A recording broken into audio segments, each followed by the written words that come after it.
Bet you might have thought I was done with this game. May have completed the single player, but I'm not done yet.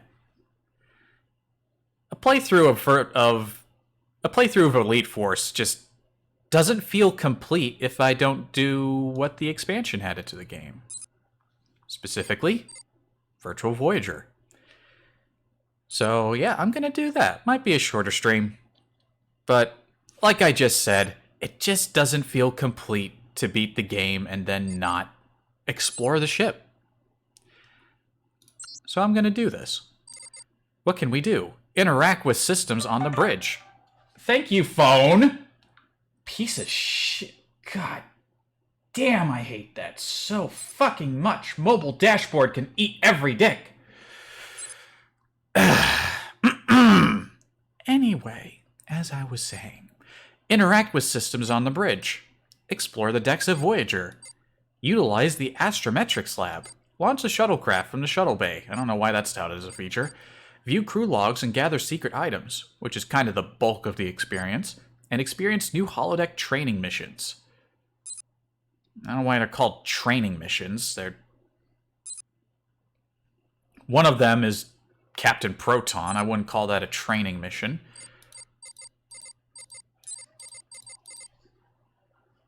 And you know what? Since she doesn't exist in the second game, we'll mess around with Alexandria Monroe. Just for giggles. Wow, I actually told the live dashboard to go away, and it immediately sent a second notification. Twitch really wants you to know about that piece of shit. Oh boy. What a lovely start with me shouting at my phone. Engage. Also made by Barkley. Wasn't that an episode of Next... Was it Next Generation, or was it... No, it was a Voyager episode where Barkley was obsessed with Voyager or something like that, wasn't there? Also, as you can see, we got a tricorder.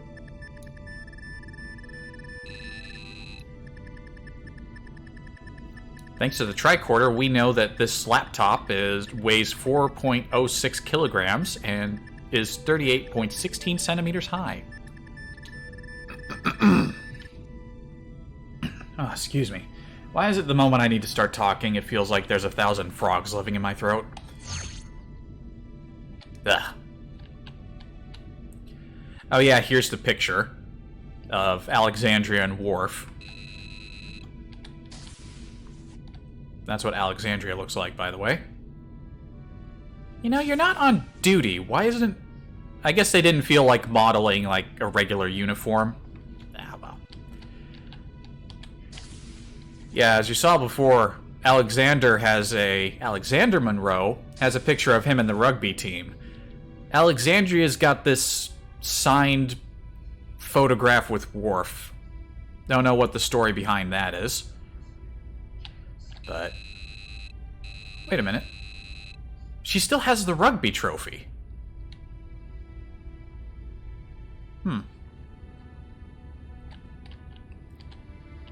Prune juice. Speaking of Worf, we got ourselves some prune juice from the replicator. Swell. Right, there's the pornography. Let's start off with Ensign Monroe's personal log. I probably won't read everyone's personal logs. They start up with slightly before the game's starting point, all the way up until just before the final mission. Some of them make for interesting reading, so I'll read some people's logs, but I'm not going to read everyone's logs. Clear my throat, excuse me.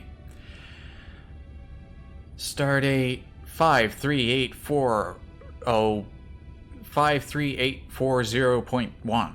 Word has it a new security force is being formed, something called the Hazard Team. They're going to be the elite of the elite, which means they'll get to see some pretty intense action. I'm going to talk to Lieutenant Foster and see if I could try out for the team. I've encouraged Austin Chang. Who just writes someone's full name out like that in like a diary? That just seems odd. I encouraged Austin to try it out too. I think a man with his talents would be very valuable. I'll read all of Monroe's logs since they're, the protagonist. I tried out for the hazard team this morning, and I have several huge bruises to show for it. Afterwards, Lieutenant Foster spoke with Tuvok, and then they informed me I was welcome to join the team. I didn't have to be asked twice. This is going to be great. And on top of that, Austin made the team too. I can't wait to start training. They had me lead the hazard team into a Borg cube simulation this afternoon. To call it a disaster would be an understatement. As soon as we beamed in, Chang mishandled his explosives and blew himself up. This made Beesman think we were under attack, so he started shooting blindly. Chell was so nervous he wound up killing Beesman and Telsia by mistake. And while I was trying to escape Chell's attack, I ran off a catwalk and fell 7 stories to my death. Maybe it was a mistake to join the hazard team. Maybe running into a situation with guns blazing isn't the answer to everything. Maybe it isn't the answer to anything. Every time I try to use too much force, I wind up getting killed. I've got to rethink my way of solving these holodeck simulations. This is the 3rd time I've taken the hazard team through the Borg cube simulation, and yes, I managed to not only kill myself, but the whole team. Beesman had a field day with it. I've never seen him laugh so hard. Unfortunately, Tuvok didn't find it very funny. I'm beginning to think he might be regretting his decision to allow me on the team.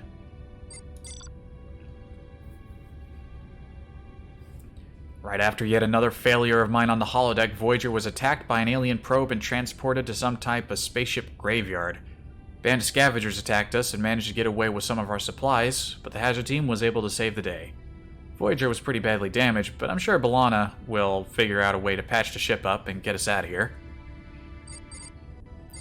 Thus the game starts. Things are worse than I thought. Voyager's under the influence of some type of power dampening field. The hazard team is going on a reconnaissance mission to an abandoned ship to see what information we can find out about this area. I hope you don't mind if I don't read the star date. I never figured out how that translates into what we understand as time passing. Just got back from the away mission. It's pretty incredible. Telsia, Chell, and I tried to download data from an alien ship, but that brought its occupants alive. It brought its occupants alive. They swarmed all over us. I have to admit, Telsia was like a rock. She stood shoulder to shoulder with me, firing her phase rifle while Chell downloaded the information. Then we wound up running through the ship trying to get away. At one point, it looked as though Telsia had died, but it turned out she had been put in stasis. The whole fight turned out to be a misunderstanding. Luckily, the aliens were able to communicate with us. Turns out they want to get out of this graveyard too.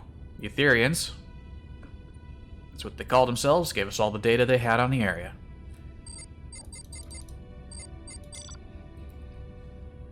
Voyager's in serious trouble. We need to get a hold of a substance known as isodesium if we're going to last much longer. According to Lieutenant Torres, isodesium is the only way we'll be able to generate power with that dampening field affecting us. Fortunately, there is isodesium within our reach. Unfortunately, it's located in the scavenger base. 5 hazard team members are being sent over to the base, and I'm one of the 5. The mission to the scavenger base was a nightmare. Probably my favorite mission of the game, to be honest. Adele was hurt and Telsia was taken prisoner. Adele being back to Voyager, and the logs... We discussed this when I played the game, but it's possible for Odell to die. The logs make it sound like the most optimal outcome occurred. Which makes sense. Adele being back to Voyager, and I managed to free Telsia and collect the isodesium. But after all that trouble, just as we were about to beam back to Voyager, the Borg beamed in and took both Lieutenant Foster and the isodesium. We have to mount some type of rescue for Lieutenant Foster. With Foster kidnapped by the Borg, I've been given command of the hazard team. I don't think I have Tuvok's full confidence, and after the mishaps on the scavenger base, I'm not even sure I trust myself. But I've been chosen to lead, and I will do my duty. We are being sent to the Borg cube to retrieve the isodesium and, if possible, rescue Lieutenant Foster. Tuvok has warned me the isodesium takes priority over the lieutenant, but that doesn't mean I can't go out of my way to find him. I've already spoken with Jarrett and warned her to be ready to beam back to Voyager with Foster if we locate him. I don't know why she'd need to go back with him. The doctor's on the ship. We made it back from the Borg cube. If it hadn't been for 7 of 9's IMOD weapon, we never would have returned. The Borg are even more lethal and more frightening than the holodeck missions it's shown. The team managed to free Lieutenant Foster, but it was touch and go the entire time. At one point, we were trapped and had to make a deal with the Borg. If we would use our iMods to remove a group of... You didn't have to specifically use the iMods, but, you know, details. Minor detail. To remove a group of species A472 that inhabited part of the cube. The Borg would give us back the isodesium. We held up our part of the bargain, but the Borg didn't. They tried to attack us. Fortunately, we were prepared. Prepared? What the hell was that misspeak? Chang set off an explosive, and in the confusion, we were able to escape. Looks like whoever's running the graveyard finally took notice of us. Sensors indicate they're sending a ship called a Harvester for us. Word has it they rip ships apart and take any equipment that is of value. Since Voyager still has no operational weapons, I'm leading several Hazard Team members on a mission. Could have just said, I'm leading the Hazard Team. That would have sounded more natural. Some of these logs do read a little stiltedly. On a mission to help Tuvok fire the main weapon of a derelict gunship that is nearby. If that doesn't work, Voyager is lost. Nothing in the last couple of days has come easy. We made it to the gunship, but the weapon system was misaligned. The team had to battle all types of security drones to get to the room where we could correct the problem. We succeeded. Tuvok fired the gun and damaged the Harvester ship, but not before a large number of the crew inside had boarded Voyager. They managed to cause quite a bit of damage to Voyager before we got rid of them all. We're finally going on the offensive. The strike force of the Hazard Team is being sent to the Forge, which is the structure in the center of the graveyard. We'll be hiding on board the damaged Harvester ship. It is hoped the automated return program can be activated, and we'll make it to the Forge without anyone knowing we're there. Once we have turned off the dampening field, we'll escape the graveyard under Voyager's own power.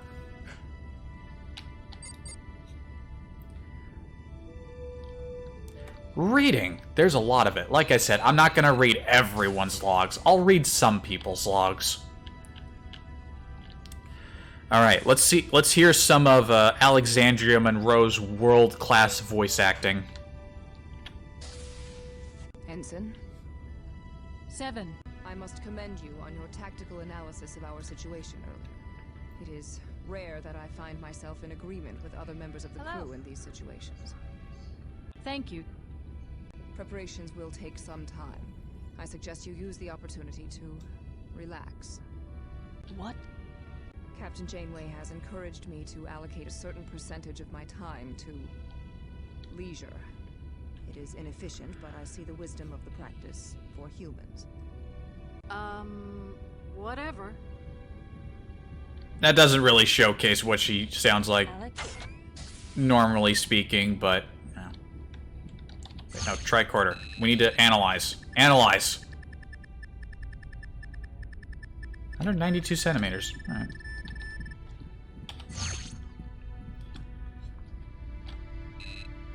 Neelix.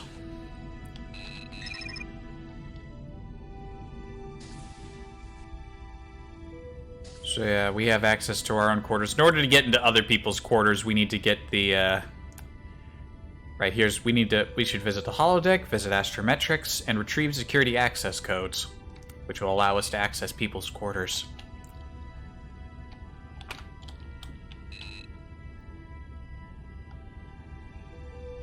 Crewmen. Who are some of these people? You can't get into everyone's quarters, like Josh Love, Robert Bremer, Quinn Olson, Kathleen R. Judy, Joe Butler, Julie Sullivan, Matthew Wilds, Jeremy Stats. Harry and Neelix live on this deck. Let's see what they're on about. Who's this? Ah, yes, my favorite crewman, humanoid life form. And what about you? Ah, my second favorite crewman, humanoid life form. They have different weights and heights, but for some reason they couldn't be bothered to give names to any of the unimportant people. Hey, Monroe. Oh, hi. Thank you for saying hi. Hello. Hello. Yes. Hey. Yeah. Yeah, none of the important people on the ship actually have names. They're just called humanoid life forms. Also, here's one of the collectibles. A Monroe action figure. 1 out of 9 figures.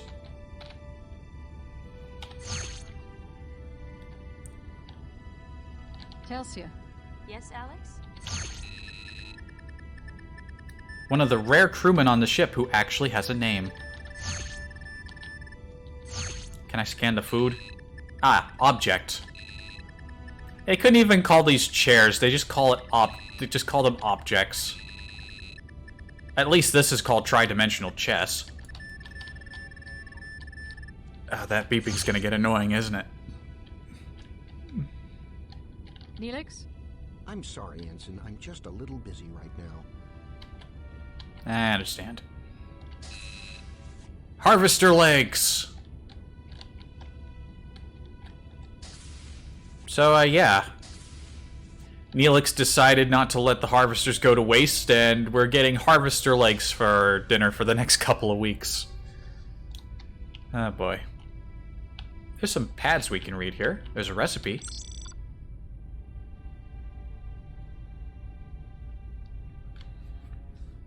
What do we got? Alfarian hair pasta. A pasta dish very high in protein, made from the follicles of a mature Alfarian. The hair is harvested during shedding season in early fall. Alfarian hair is considered a delicacy on many planets in the Delta Quadrant.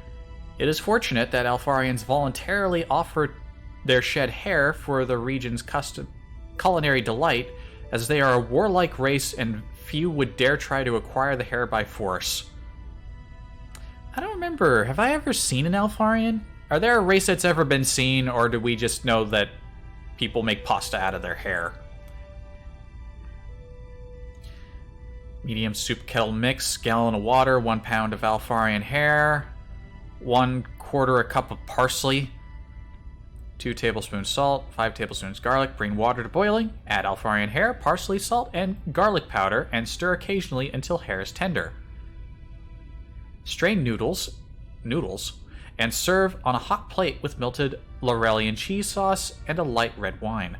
Note, Alfarian hair pasta should only be served in season. Frozen Alfarian hair is not an acceptable substitute, as much of the flavor is lost.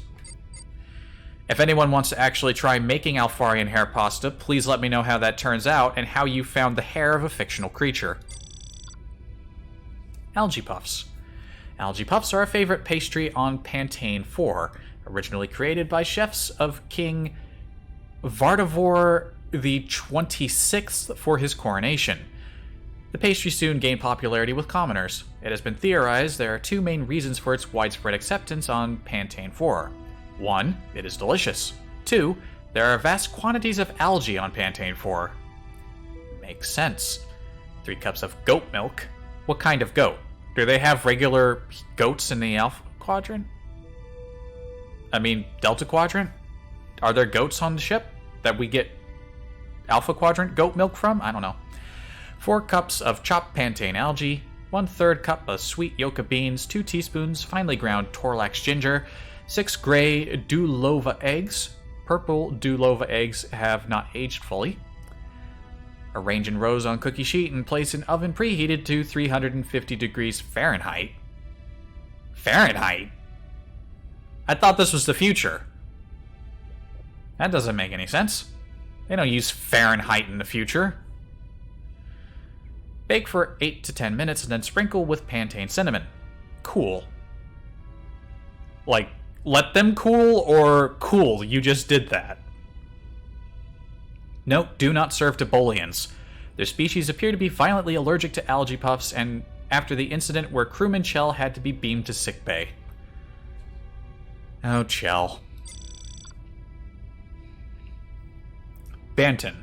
Bantan is a spicy vegetable dish that originated on the planet Tomlaut 7. It is rumored the immortal monks of the plains of Kalaramat owed their long lives to this healthy meal. Incidentally, the Camelot monks weren't really immortal. They only lived for 60 years, but since the Kalamarats normally live only 35 years, the monks just seem to be immortal. Skillet mix, 1 stick of butter, 4 cups cooked barley, 2 cups cooked lima beans. Lima beans? 1 cup cooked spinach. I'm guessing this is just Neelix substituting a lot of the ingredients with what's available on Voyager and not the actual ingredients. 1 large red onion chopped. 1/2 a cup of Tomalot yellow peppers chopped. 1/2 cup Tomalot blue pepper chopped. Make sure all grubs have been cleaned out. Ugh. Point of interest. If 2 ingredients are not added, Bantan makes an excellent poison when ground into a paste. Which 2 ingredients? It's got to be the blue pepper. Well, no. 1, 2, 3, 4, 5. 5 of these ingredients are normal things that you find on Earth. Do one of these neutralize the blue pepper? I don't even know. Jambalaya fudge cake. This excellent chocolate delight is a favorite at birthday parties in the Delta Quadrant, named after the pastry chef credited with its invention. Jambalaya fudge cake is often judged by the number of layers and complemented with lamaki nut icing. 4 cups flour, 4 cups jambalaya cake mix, 2 sticks baking chocolate, melted, 1 cup cocoa, 3 tablespoons of baking powder, 8 eggs, 4 cups of milk, and 2 sticks of butter softened. Combine ingredients and beat with mixer till smooth. Pour in cake pans and bake at 400 Fahrenheit, again, until cake is brown, like cool. Stack cake layers using lamaki nut icing in between. Point of interest. Neelix baked Kess a 7-layer jambalaya fudge cake with lamaki nut icing for her 2nd birthday in 2372. Trivia. Calavian biscuits. Now, this stream's going to be a fair amount of reading. It'd be ridiculous amounts of reading if I read everyone's logs. Probably not. The Calavian biscuits. Calavians are well known for their sweet tooth, and this biscuit recipe is one of their most famous pastries.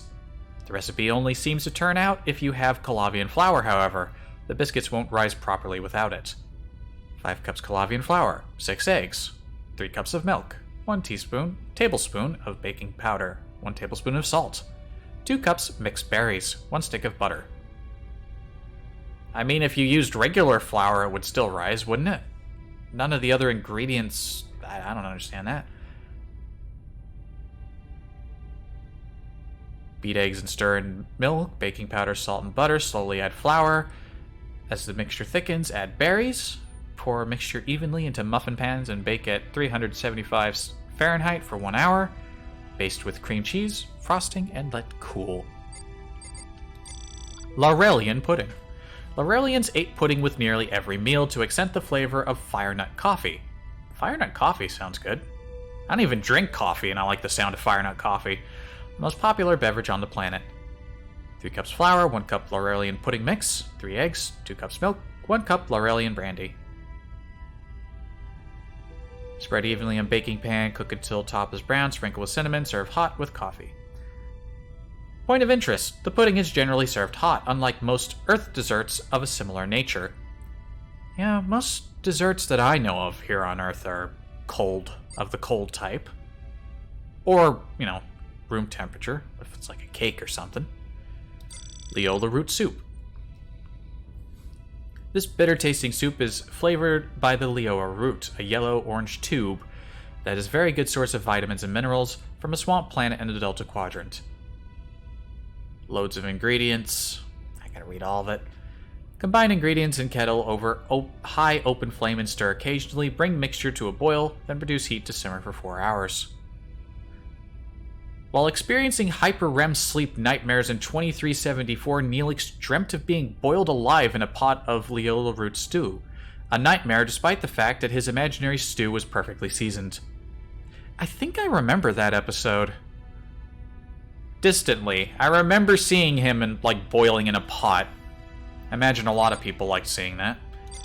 Macaroni and cheese.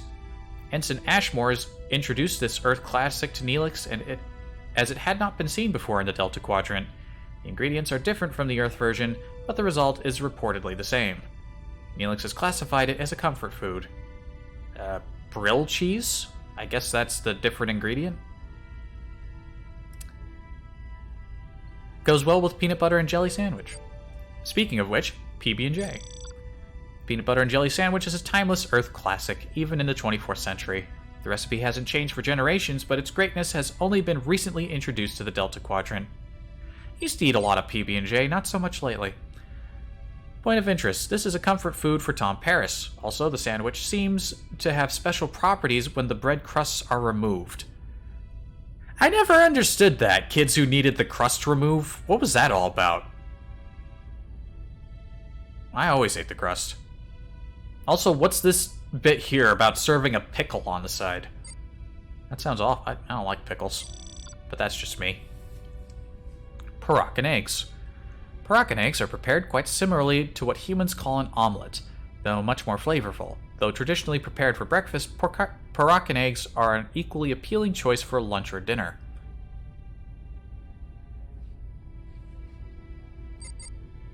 Flaxseed cream cheese, shredded cheddar, Moroccan yak milk. Alright, that's enough ingredients. But hold on, there's Voyager social events. Valentine's Day dance. Replicate decorations. Pretty simple stuff. February 28th is Telsia Murthy's birthday.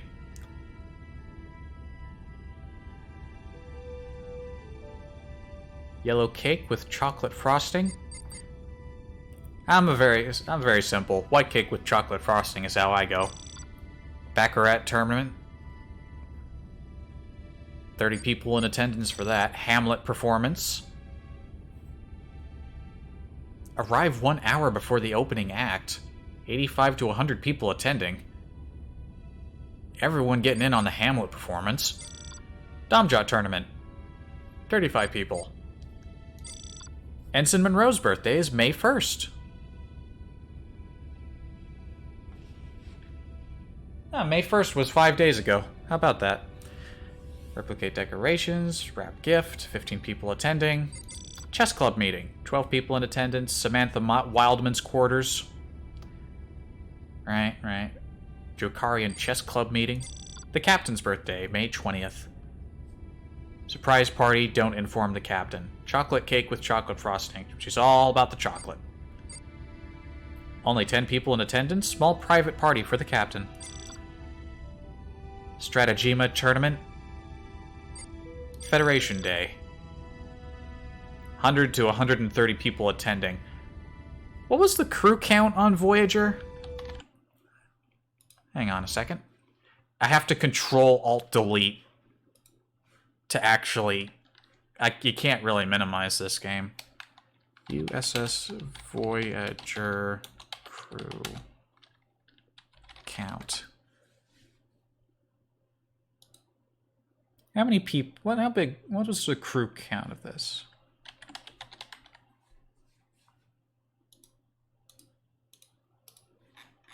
Yeah, maybe I should have said Intrepid. Just mildly curious. Intrepid class, that's better. Crew complements 141? I would have thought it'd be twice that. 141, that's it. 15, only 15 decks.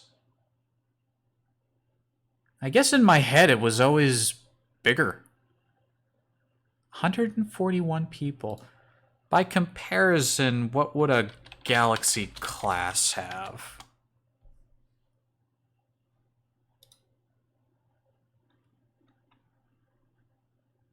$1,000 to $6,000. Normal complement depending on assignment. 15,000 is maximum capacity. Isn't Voyager like roughly half the size of the fucking Galaxy class and only has like not even 200 people? Huh. Who'da thunk it? So most of the crew is in attendance for that and Hamlet. Alright, enough of this reading. Let's explore more.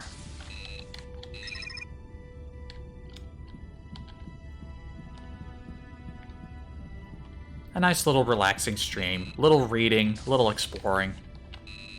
Specify deck desired. Deck 1, bridge. Yo, let's pop up to the bridge.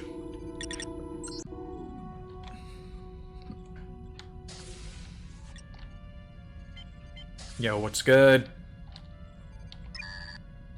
Tactical.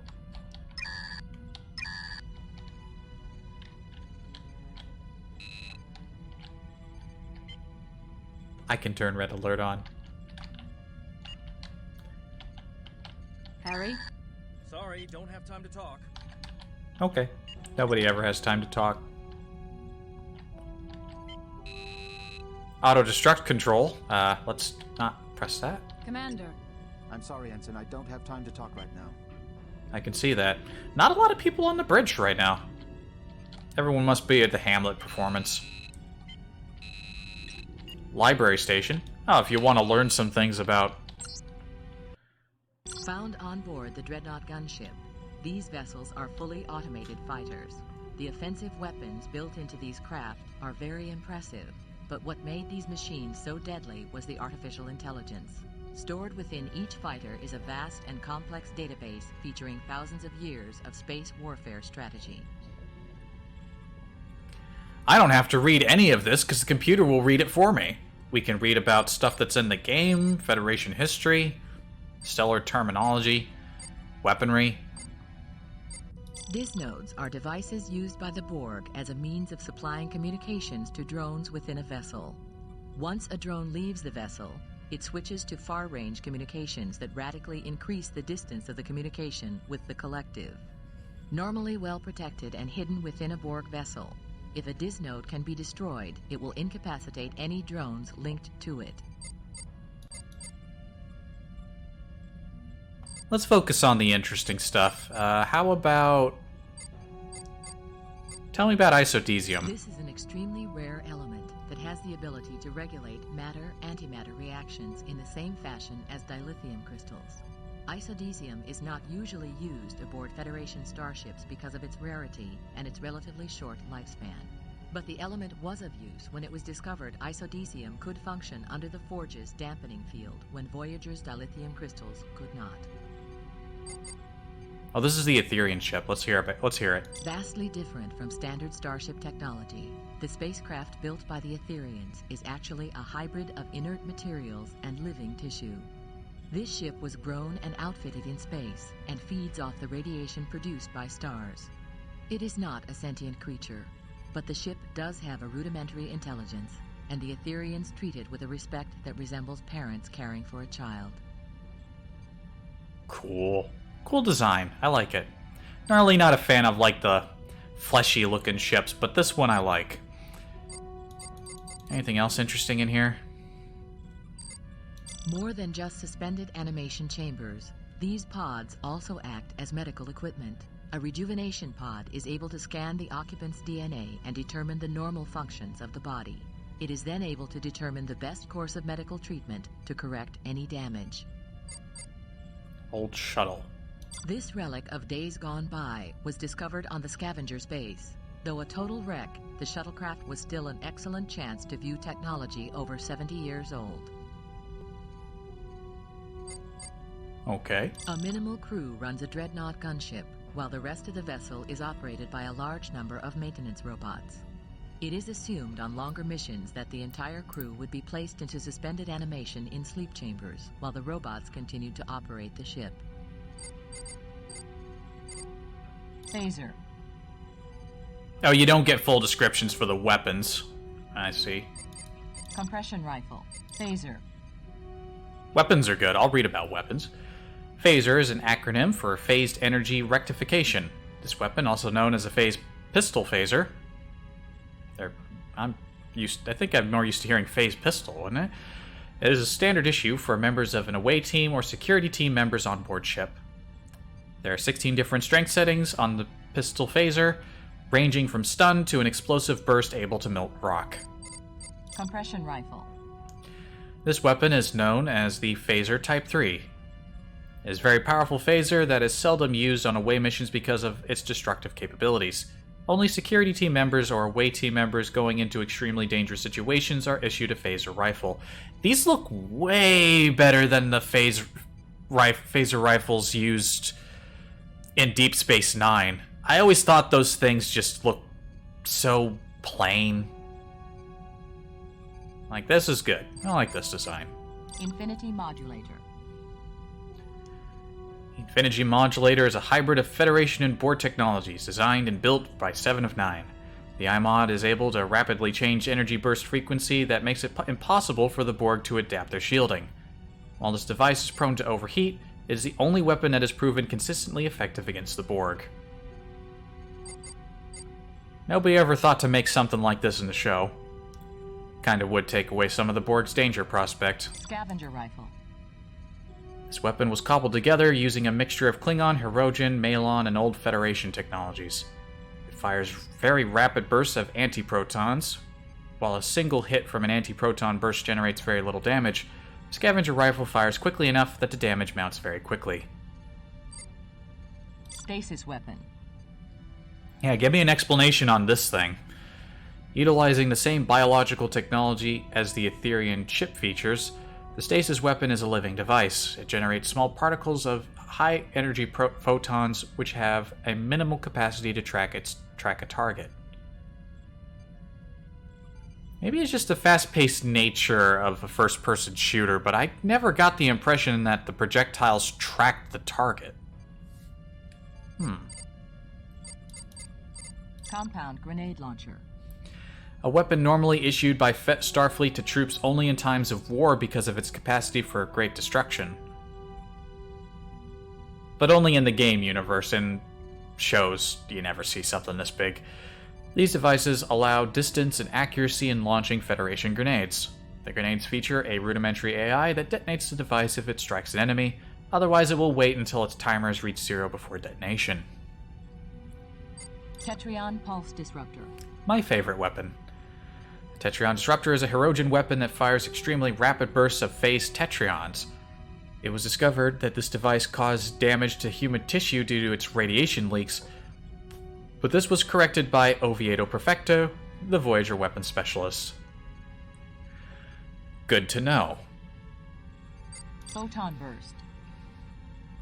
7 of 9, Tuvok and Oviedo developed this weapon. It fires a miniature photon torpedo capable of immense destruction. Captain Janeway is the only one on board Voyager who can authorize the use of the photon burst by an away team. Arc Welder. Makes sense. The arc welder was a tool discovered by Ensign Monroe while on a hazard mission aboard the Dreadnought gunship. It is theorized to be a welding tool, but it has proven to be a most effective weapon. It is capable of generating a powerful lightning bolt of pure antiprotons. The Big Bang. The Drake Equation. Oh god, that hurts my head just looking at it. This equation was formulated in 1961 by Dr. Frank Drake while working at the National Radio Observatory in Green Bank, West Virginia. It was created as a way to estimate the number of planets that would be technologically capable of communicating across interstellar space. With the aid of the Drake equation, it has been calculated there are 10,000 communicative civilizations in the Milky Way alone. Really? N equals number of communicative civilizations, R, rate of formation of suitable stars, stars such as our sun, fraction of those stars with planets, current evidence indicates planetary systems may be common for stars like the sun. Huh. Drake equation. Quasars.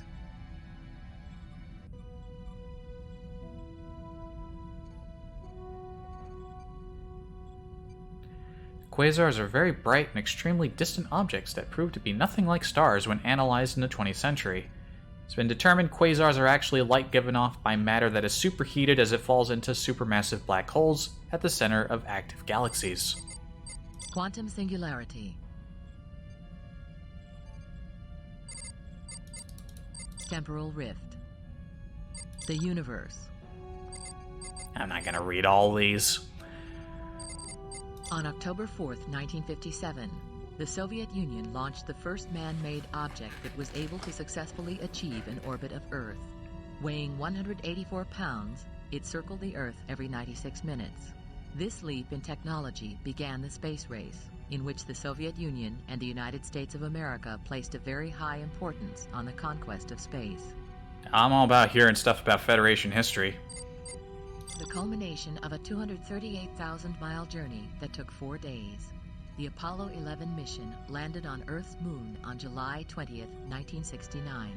Flight Commander Neil Armstrong and pilot Buzz Aldrin set down in the Sea of Tranquility in a lunar module named the Eagle. As the first human to ever set foot on the moon, Armstrong spoke the immortal words, "That's one small step for man, one giant leap for mankind." The first spacecraft to bear the name of Voyager, this series of probes was launched beginning in the early 1970s. The main intention of the Voyager program was to study Jupiter, Saturn, and bodies on the outskirts of the solar system. In the late 1990s, Voyager 6 was launched and fell into a black hole many years after leaving the solar system. The probe emerged on the other side of the galaxy in the vicinity of a planet of living machines. These machines completely refitted Voyager 6 for a long return trip, making it unrecognizable to its original creators. En route to Earth, the probe was met by the USS Enterprise, which eventually determined the alien craft was merely returning to Earth to transmit the data it had gathered over the course of its journey. I've seen that movie. The eugenics war started during the 1990s when a group of genetically engineered supermen attempted to take power over the rest of humanity. At one point, these selectively bred humans controlled 40 nations. The most powerful was Khan Noonien Singh, who ruled almost 1/4 of Earth. Due in part to these supermen fighting amongst themselves, terrible wars broke out and entire populations were destroyed. It seemed as if Earth was on the brink of a new dark age, but in 1996, the supermen were overthrown and peace was restored. Khan was able to escape into space with a group of his followers aboard the sleeper ship SS Botany Bay. I don't know how that turned out. If you saw the movies. Occurring in the mid-21st century, World War III involved the use of nuclear weapons and devastated a large portion of the Earth. Over 600 million lives were lost over the course of the conflict. Much of the planet reverted to a barbaric state in the post-atomic horror. Although records of the times are incomplete, it is known the legal system paid no attention to individual rights and even banned the right to legal counsel. You know, most people, and even I, want like good Star Trek games actually featuring the Federation and all the stuff that we're used to from the shows and all that. But what about a game set during some of these periods, like what about a game set during the eugenics wars? Wars, whichever. That'd be interesting.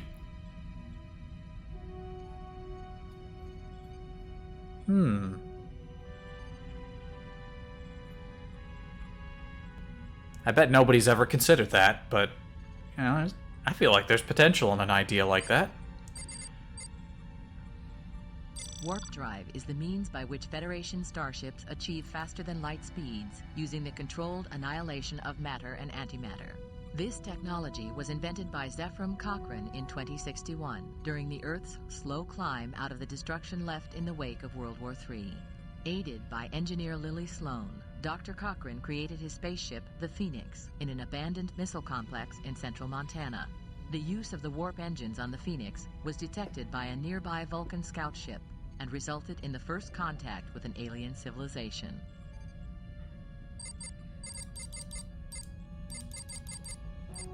There's a lot of history here.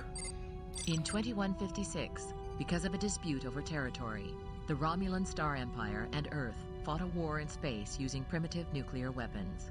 This conflict lasted until 2160, when a peace treaty was negotiated over subspace radio. The treaty led to the creation of the Romulan Neutral Zone, which was approximately 1 light-year in width. It was agreed that if either side entered the neutral zone, it would constitute an act of war. And we never got to see that in any of the shows. We almost got the Romulan War in Enterprise, but the show was canceled and had the worst ending of any Star Trek show ever. And Yeah, that still bums me out anytime I think about that. I like that show. Hideous flaws aside. The United Federation of Planets was formed in 2161 to act as an interstellar alliance of planetary governments. The Federation oversees a number of activities that include exploration, diplomatic matters, scientific advancement, and trade between member planets. The Federation is governed by the Federation Council, which meets on Earth in San Francisco. As of 2373, the United Federation of Planets had 150 members, spread out over 8,000 light years. In 2218, the Federation had a disastrous first contact with the Klingon Empire. It led to decades of distrust and violence between the two governments. Tensions reached a peak in 2267, when Klingons issued an ultimatum that all Federation personnel should leave any disputed territories. Unknown to either side, one of the disputed areas contained the planet Organia, which held a highly advanced race of non-corporeal life forms. These life forms imposed the Organian peace treaty on both sides, making armed conflict impossible between the Klingon Empire and the Federation. I mean, at least for a little bit, but war did eventually happen. Duotronics was a leap forward in computer technology invented by Dr. Richard Daystrom in 2243, when he was only 24 years of age. This advancement won Dr. Daystrom a Nobel Prize and became the basis for all Federation starship computers. Daystrom attempted an even more advanced computer technology known as multitronics, but it ended in failure. After 80 years of service, duotronics were replaced by the more advanced isolinear chips that are used in today's starships. The explosion of Praxis in 2293, a key energy resource to the Klingon Empire, caused the Empire to realize it could no longer afford to maintain a huge military force. Led by Chancellor Gorkon, the Klingon High Council launched a peace initiative in an attempt to end many years of hostility with the United Federation of Planets. Unfortunately, Gorkon was assassinated, but his daughter was able to continue his work, which was successfully concluded in a peace treaty known as the Khitomer Accords. More movie stuff. The Q are a race which exhibit godlike powers and near omnipotence, yet they seem nearly childlike in their playfulness and impatience. First contact was made with Q in 2364 by the starship USS Enterprise D during its first mission. The entity Q held a mock trial in which he charged that the Enterprise bridge crew was grievously savage and should not venture into space. Since that time, the Q have made several more appearances on Federation starships. Where did they get this picture?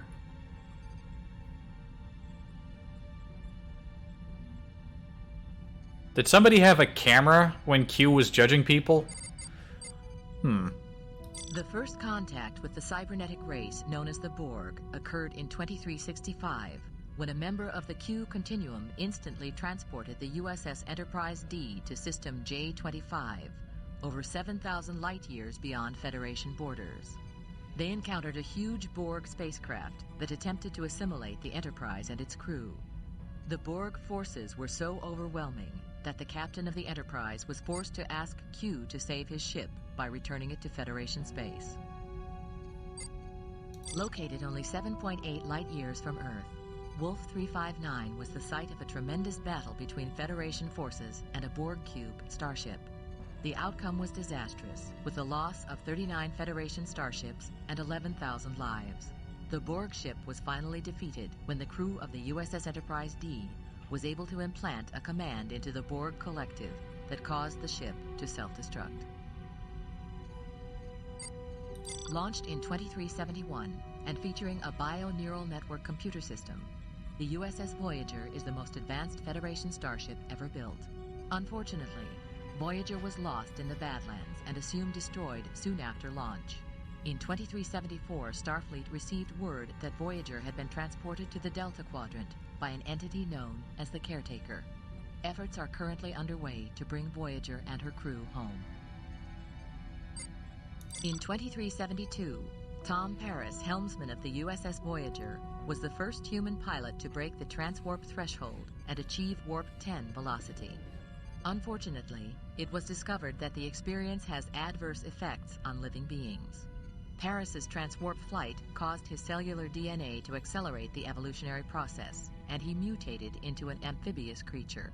Voyager's emergency medical hologram was able to reverse the mutation and return Paris to his normal state.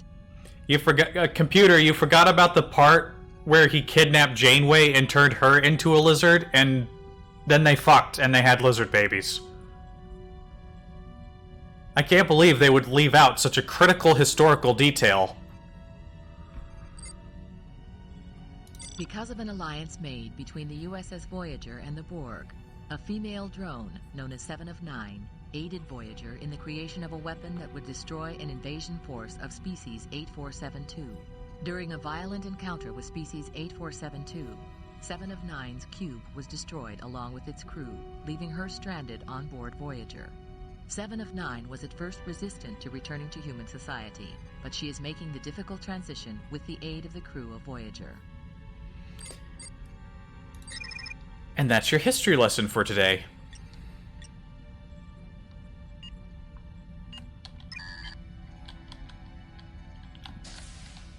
Oh god, more reading.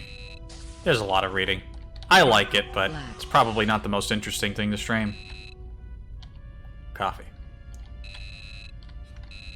As said, these should also be pretty short.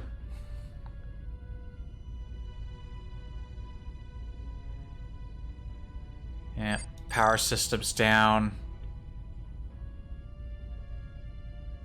Environmental systems. This is just a damage report. Not that interesting.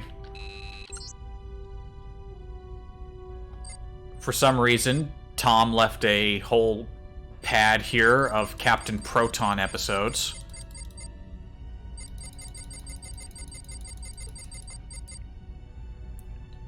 The Wrath of Chaotica. The diabolical Dr. Chaotica seeks revenge on Captain Proton and his friends by commandeering an incorporated planet's war vessel and wreaking havoc and mayhem. The Mines of Mercury. An ancient artifact uncovered in the gas mines of Mercury has taken control of Constance Goodhart, secretary to Captain Proton. Now she's on a mission to assassinate ace reporter Buster Kincaid. The Iron Fist. A new evil has journeyed out of the dark void, and its name is Admiral Iron Fist. Can Captain Proton stop the unstoppable foe and his iron legions? Chaotica's legacy. Could the villain who is holding the elders of the incorporated planets really be the son of Dr. Chaotica? Captain Proton and Buster Kincaid will have to unravel this mystery if they ever hope to see their good friend Lance McMurphy again. A giant asteroid is hurtling towards Earth. Will Captain Proton, Constance Goodhart, and Buster Kincaid be able to plant the explosives and destroy the monstrous rock before it extinguishes all life on Earth? I was gonna make a joke about that one movie where they blow it up with explosives, but I instantly forgot what that movie was called. Proton strikes back. Captain Proton has lost his ship, his reputation, and his friends. Can he get them back with the aid of his worst enemy, Dr. Chaotica?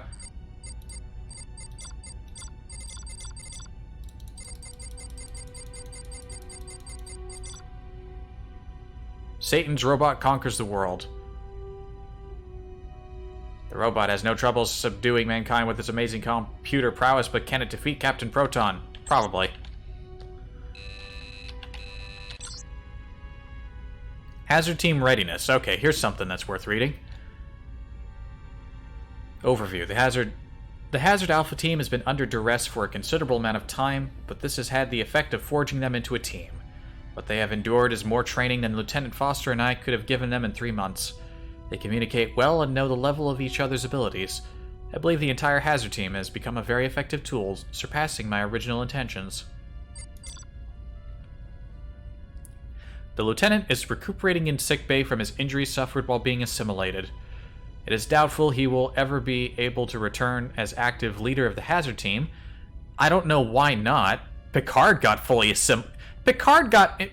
nearly fully assimilated, and they brought him back. Then again, there was some weird fuckery with him not being, like, fully in the collective, like, partially or something like that. Foster's assimilation wasn't even completed, and you're telling me he can't be in active duty again? That sounds weird. Should he choose to resume his duties, Foster would be invaluable as a teacher for the team. Crewman Beesman has always been an excellent weapons specialist. His marksmanship is the highest of the entire team. Is it? Which is quite a feat considering the level of talent of the Hazard team. It is Mr. Beesman's fiery temper that could lead to trouble, but I trust he will be able to control it. Telsia Murphy is an excellent member of the team. She is an excellent marksman, cool under fire, she has a calming effect on team members. In time, she will make an excellent squad leader. Though Mr. Chell has a tendency to back away from confrontation, I believe he will overcome this problem. He is a very talented technician and has proven his worth to the Hazard team time and time again. Mr. Chang is a quiet individual, and this at times leads to poor communication with the rest of the team. I have spoken with Ensign Monroe in hopes that there can be improvement in Mr. Chang's ability to talk with teammates. His talent at demolitions is unparalleled, and I believe he will grow to someday be a squad leader. Maybe in a game that will never exist. Miss Gerard is a very talented medic. She often neglects her own safety if others are in peril. This is a troublesome tendency and could lead to trouble. I've spoken with her at lengths about this, but she's still resistant to the logic of the situation. How can she heal her team if she is injured? Her reply is normally, the needs of the many outweigh the needs of the one. Monroe has always shown a high level of ability as a leader, but also propensity to blindly rush into dangerous situations. The current dilemma with the Forge has had the effect of making Monroe realize the responsibilities of command take precedence over any immediate needs. The ensign is learning to think situations through, to act instead of reacting. I believe in time he will make an excellent leader. Is there anything here I should pick up? Nah. Landros blend coffee. Coffee.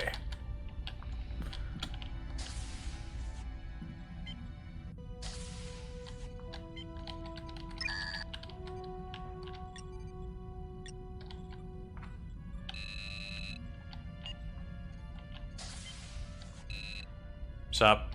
Captain. As you were, Ensign.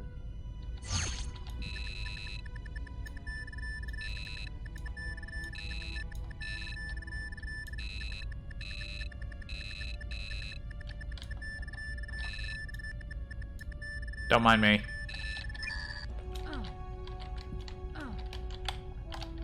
Don't mind me, just... I can't read that computer. Alright. You win this time. Your secrets are safe. For now. Specify deck desired. I've been doing a lot of reading. Deck 9, computer core. We should probably just head straight to the core and get those security codes.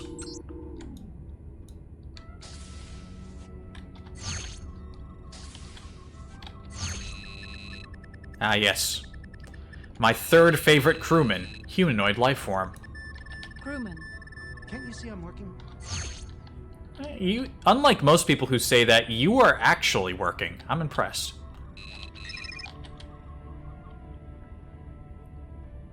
Access deck 10, computer core, current position.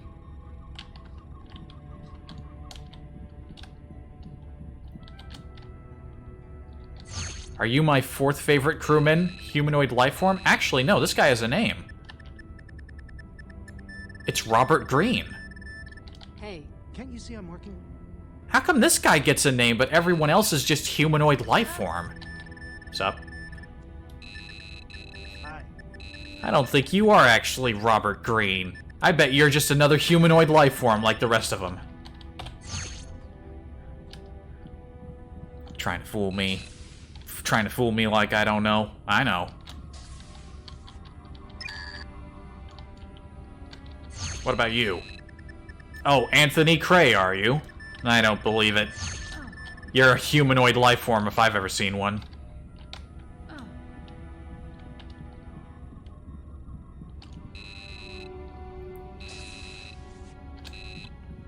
Actually, no, hold on a minute. We want to go on the other side.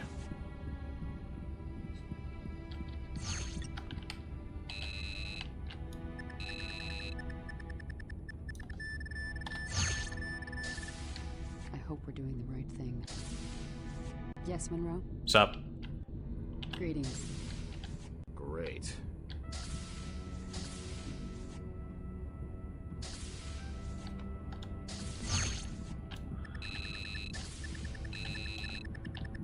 Hold on a minute. Did I interrupt something? Were you about to bang? Gerard!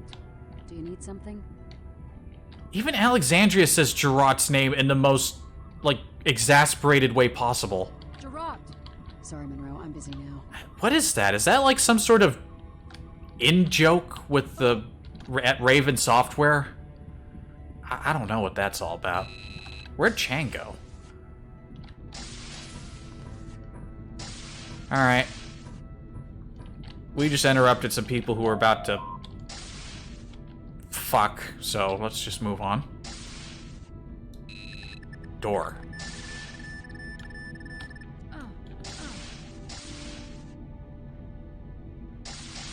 Welcome to the computer core. Who's that? John Renner. Oh, this is the guy you save at the start of the game if you wait for him to cross before you get out of the hallway before you turn on the force field. Excuse me. What? I do believe that is a Chang action figure. 2 out of 9 figures collected.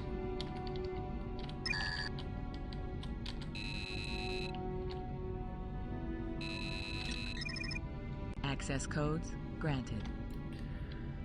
Nice. Now we can use the transporter to deliver materials to Deck 4, visit Deck 15, launch shuttle from the shuttle bay. And we can invade people's quarters and do more reading.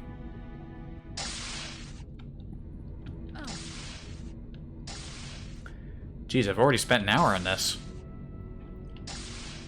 I wonder how much time I'll have left over to check out multiplayer maps. Which I wouldn't have even thought to do that, but in order to actually see servers in HoloMatch, because there are servers, barely anyone in them, but my copy of the game is from the Action Pack, which disabled the CD key check when you install the game. Which sounds nice. However, the problem with that is that in order to see servers in HoloMatch, you have to input a CD key, which I don't have because my copy didn't come with a CD key. If you do want to play this game multiplayer online, then if you have a copy of the game but no CD key, then there's a fan patched version of HoloMatch that you can download. I got it from The Last Outpost. Guessing it's a Star Trek fan website. I didn't look into it too much. Or too deeply, rather. Where are we going? Where are we going? Where are we going?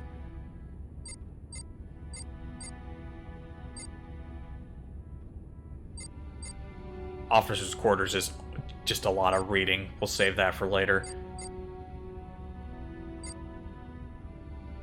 Let's go to Shuttle Bay. Shuttle Bay. So yeah, I downloaded that just to see if there were any active servers. Some of them claim to have people in them, but there were only like a dozen people in this game, spread across maybe several dozen servers. So I doubt you'll see any actual multiplayer. But if I have the time, I'd like to look at some of the maps that people made for the game. There's some interesting ones there. Is that Tom? That's Tom.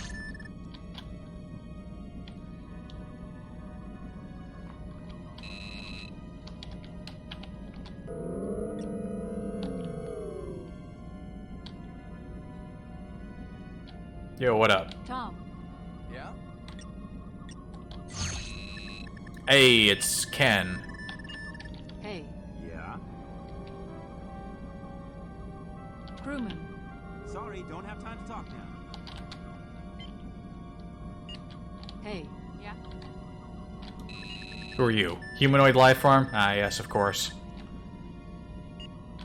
Yo, humanoid life form, is that you? Oh no, that's Salma Gummelt. Could have fooled me.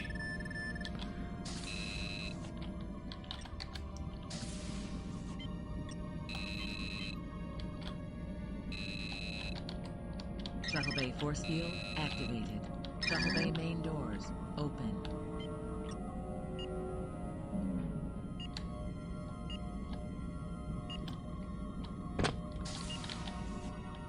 Docking pods disengaged.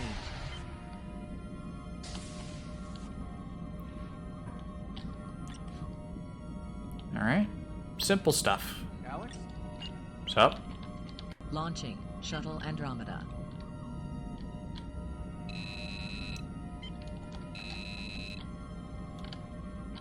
For some reason, they lock you in place here. When the shuttle's going, you can't move.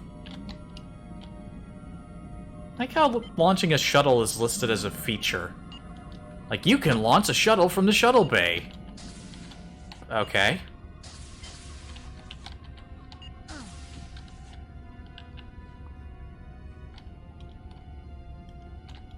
I was gonna say, is there an action figure down here? Yes, there is. I do believe that was Gerot.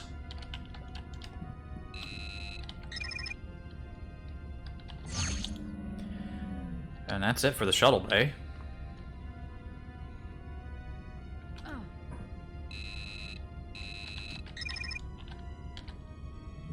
In a single player, these things are smart enough to move when you step on them. For some reason here in Virtual Voyager, they are not so smart.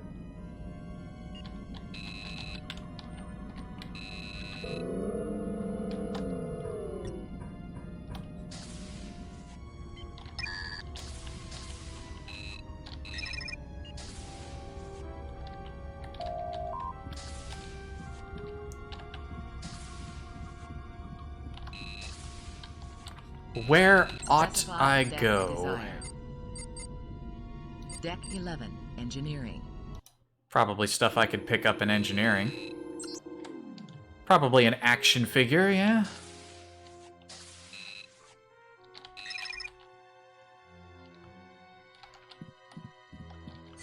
Yo, humanoid life form. What's up, my man?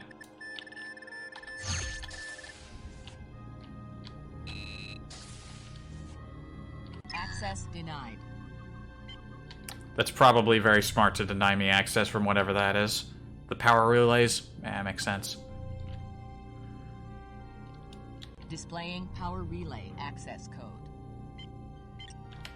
I could probably use this to destabilize the warp core, but I'm not sure why I would do that.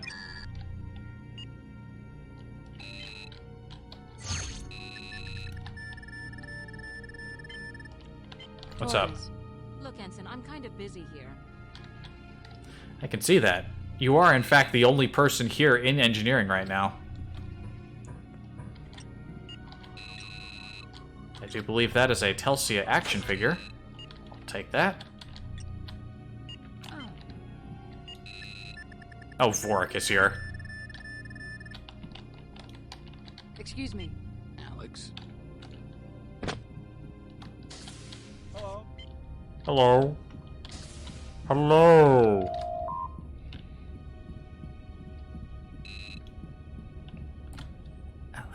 I like this mode. It's just nice and relaxing, just being able to explore the ship. Like, Stage 9 was super cool, but then assholes got it canceled. Like, yo, stop doing cool shit. You don't have the right to do that. Pricks. Deck 5, sick bay.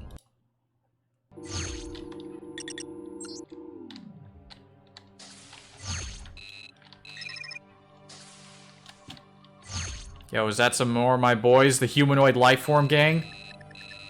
Actually, no. It's Patrick Pasterchek and Inya Garin. There's a humanoid lifeform. There we go. Hey, he did the fingers.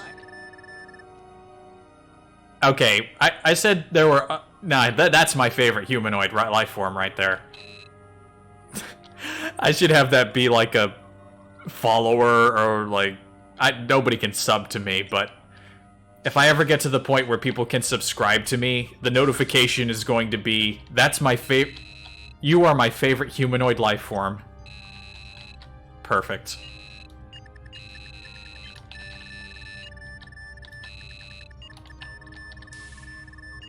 I touched your thing.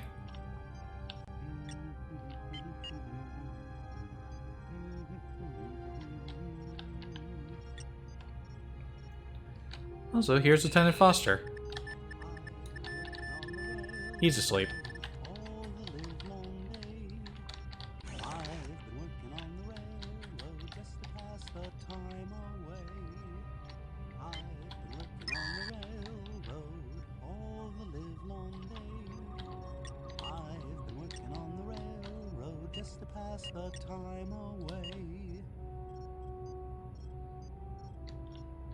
He won't have anything interesting to say to me. I think he'll just heal you if you talk to him. I can read the doctor's logs. This could be of note. Today I encouraged Miss Gerard to try and join the hazard team. She was reluctant at first, but then she warmed to the idea. I hope she is successful, because it sounds like the new hazard team is going to need good medical care when they're out in the field. Perhaps I might be able to talk my way onto the hazard team. Then again, maybe not. I don't think Lieutenant Foster cares much for me. Of course, I'm not sure Lieutenant Foster cares much for anyone. That's probably why he has chosen to lead the hazard team. Tryouts aren't even over yet, and my sickbay is already filling up with injuries. Sprained ankles, assorted cuts and bruises, and one broken arm have been the outcome so far. I can hardly wait to see what wounds will be inflicted on the team once it is in training. Ever since the hazard team started training, there hasn't been a single day where I haven't had one member of the team in here with some type of injury.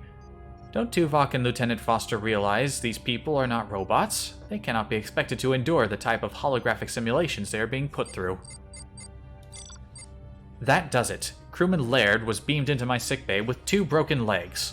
Lieutenant Foster informed me it happened during a holodeck simulation. Of course, I was able to heal her quickly. She'll be back on her feet in training tomorrow morning. But this whole hazard team is a barbaric concept. I'm going straight to the captain to lodge a complaint against the treatment of these poor people. Spoke with the captain again about the treatment of the hazard team after Ensign Monroe, Crewman Chang, and Crewman Beesman and Crewman Murphy were brought into sickbay with various wounds. She assured me Lieutenant Commander Tuvok was keeping an eye on the difficulty of the simulations. Will it take a death on the hazard team before I'm the captain listens to me? Some minor errors. Voyager was attacked by an alien probe and sickbay is being overrun with wounded crewmen. So far, none of the wounds have been serious. Thanks to Crewman Gerard's help, everyone was treated in a timely fashion. It's been reported Lieutenant Foster has been taken by the Borg. Luckily, with all the work I did in the removal of Borg implants on 7 of 9, I should have no trouble helping Lieutenant Foster once he is brought back to Voyager. I do hope they intend on rescuing him. I must say, the hazard team is doing a fine job. Foster was brought back to the ship in one piece. I am currently in the process of removing all the Borg enhancements, although it would proceed much more quickly if Lieutenant Foster wasn't such a vocal patient. I'm sure the Lieutenant will be up on his feet in several days. Voyager was overrun by some type of creature called a harvester. It looked more like lobsters on steroids to me. Anyway, they managed to cause quite a bit of damage before security forces subdued them. Once again, my sickbay was filled to capacity with wounded, but none of the wounds were that serious. I find that hard to believe that some of those things couldn't have sliced people up. On a side note, I'll be very happy once Foster is out of sickbay. He has tended to be a very difficult patient. Hazard team will be sneaking over to the forge soon. I attempted to give Crewman Gerard some last-minute tips on medical techniques in the field. She seemed slightly put off by my advice.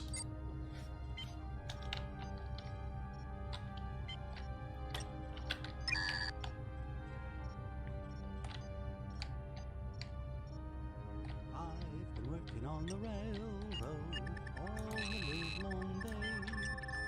I've been working on the railroad.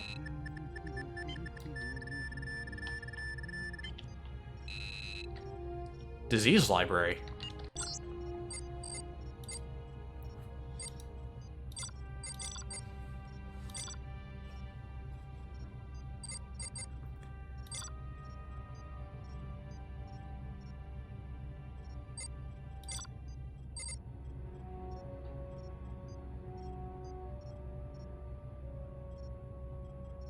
Vegan choriomeningitis. Viral infection that affects the human brain. Symptoms include fever, muscle and joint pain, and delirium. And cause the death of humans if not diagnosed and treated within 24 hours of the onset. The cure is a big steak.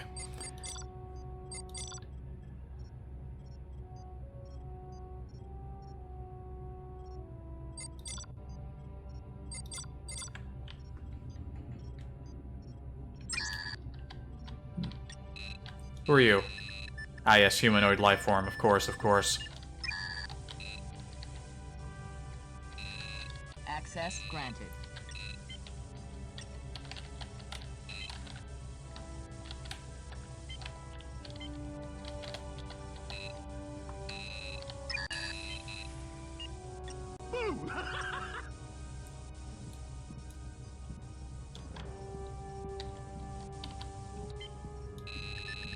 Excuse me. Hey, Monroe, I'm busy here. Oh, are you? Are you really? Rick. What's your problem, Monroe? Oh, Beesman hanging out in the morgue. You's a funny guy. I'm just gonna take a nap. Wait, no, don't trap me in there. I wouldn't have actually trapped you in there, but that would have been silly. I don't think there was anything else going on this deck, though I could... Now, there was like a auxiliary storage bay here, I think. Oh, and an action figure. Do you believe that is a Beesman action figure? Action figure? Hey, Monroe. Oh, what is this maneuver? What is this maneuver? Hold up. I think we're witnessing something amazing here. Is this some kind of is this some sort of mating dance?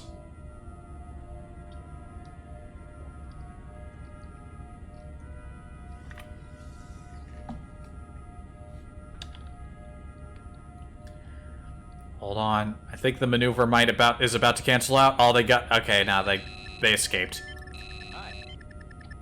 Humanoid life form and Brian showers.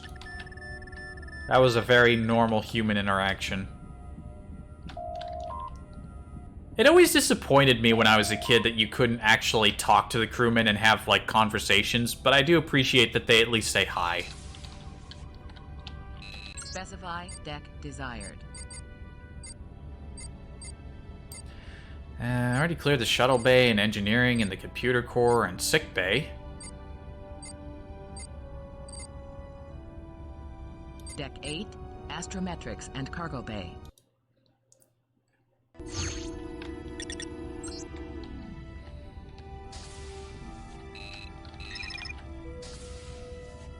Cargo bay 1, cargo bay 2.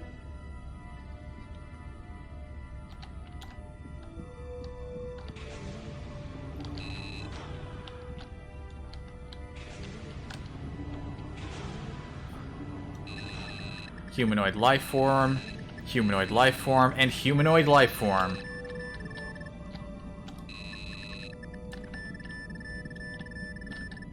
Like how that's called Federation cargo barrel and not just object. Oh, we got the cargo log here. Anything interesting? Anti-grav units, atmospheric pumps, barostatic filters, filter masks.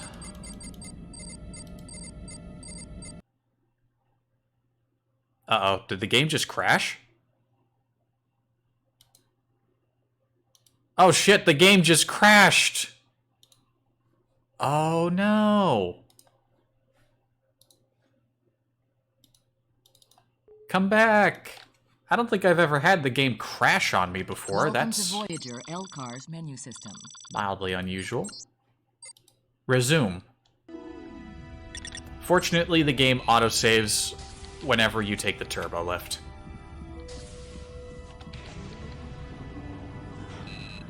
Whew. It's not like I had made that much progress, but still.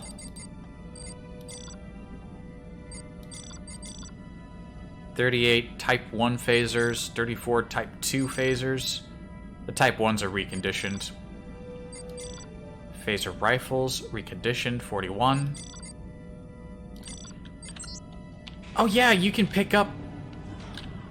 Also, there's just a photon burst lying on a catwalk.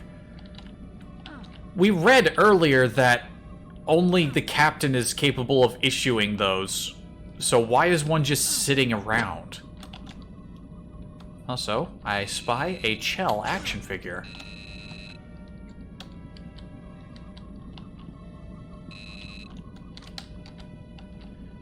Not only is there a photon burst just sitting out in the open on a catwalk, but look at this. They just got rifles sitting out on open pallets.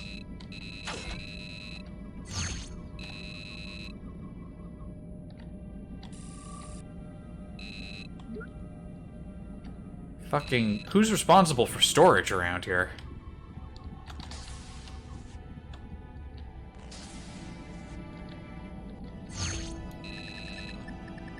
Oh, there's Beesman again.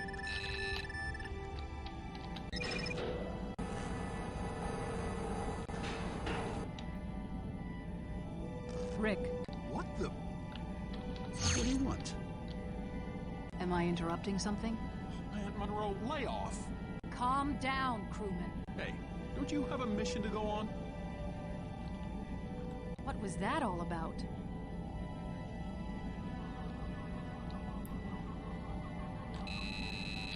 Rick, Yeah? Welcome to 7 of 9's little alcove. Why is he just messing around with her Borg stuff? Who knows? 7 of 9 up to. I've spoken at length with Lieutenant Commander Tuvok and Lieutenant Torres and Crewman Chell about the possibility of creating a weapon to overcome Borg defenses. I proposed a weapon that randomly modulates its energy burst at an extremely rapid rate. Tuvok and Torres seemed to think the weapon wouldn't work because of the heat it would expend. Crewman Chell offered several suggestions on how I might overcome the heat dissipation problem. I will endeavor to try to build an infinity modulator. The initial tests for the iMod are proceeding well. Of the 4 variations of the weapon I tried on the holodeck shooting range, only one fired without exploding. I find this outcome heartening, and I will continue developing modifications to the device. After speaking with Crewman Chell, I have redesigned the iMod's coolant system, and it appears to be working. I was able to fire the iMod 5 times in a 4-minute span without the weapon melting down.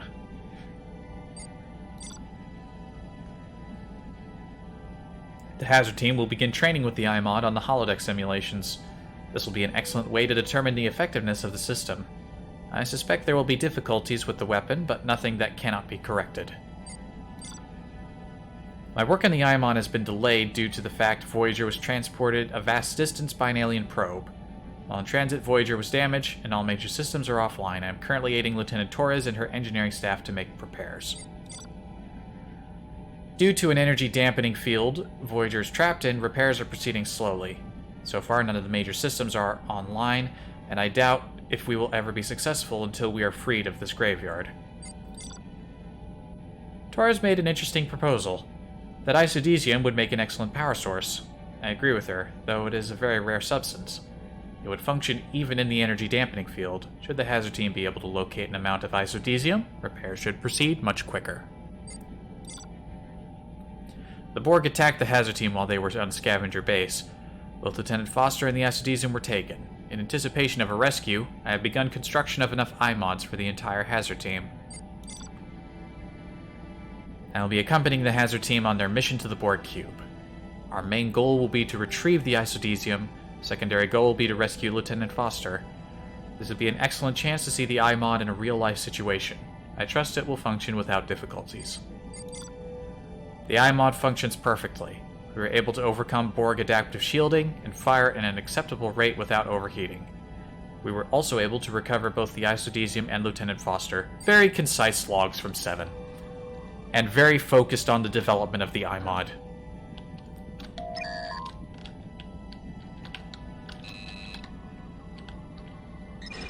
Alright, Beesman. You just keep doing whatever weird shit you're doing.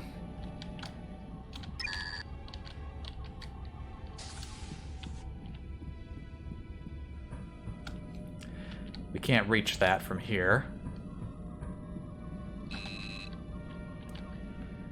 I know how you get there. I heard. It's a small little fun, simple side thing. It wasn't that hard to figure out this stuff even when I was younger and stupider.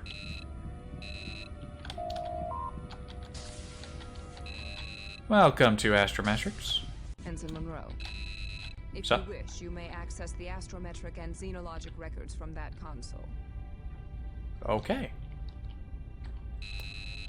Also, there seems to be a Lieutenant Foster action figure. This one appears to be somewhat Borgified. Wait, are you leaving? 7. State your request. 7. Do you require assistance? 7. If you're here to fraternize, I do not have the time. 7. If you're here to fraternize, I do not have the time. Where are you going? 7. State your request.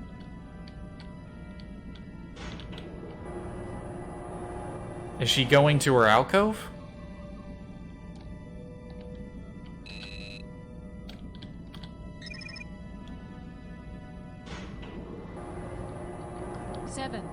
State your request. I don't remember her ever leaving Astrometrics. I guess she's just going to have a nap.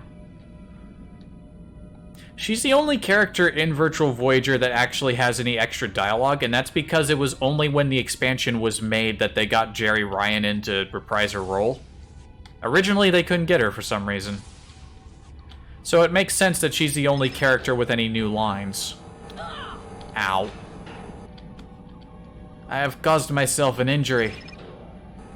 You gonna say something to Beesman here? He's been fucking around with your shit. No?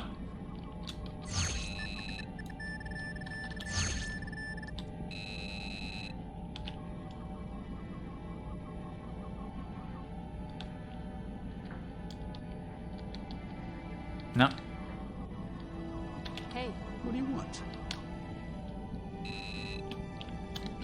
I don't remember her leaving Astrometrics. I think because I walked away from her when she goes to talk to you, she doesn't... I remember her having more dialogue. If you talk to her in Astrometrics a bit more, she even mentions that Beesman has showed an unhealthy fascination with her alcove. Among other conversation topics. Like, you can actually get some extra lines out of her, but I didn't get any of that. Oh well. Oh well.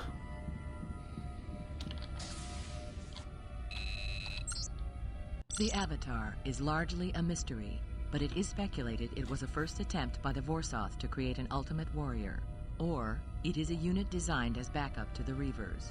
These creatures attack using a psionic blast which causes physical damage by overloading the synapses of the brain. Vulcans, Betazoids, and other telepathic races are particularly vulnerable to this attack.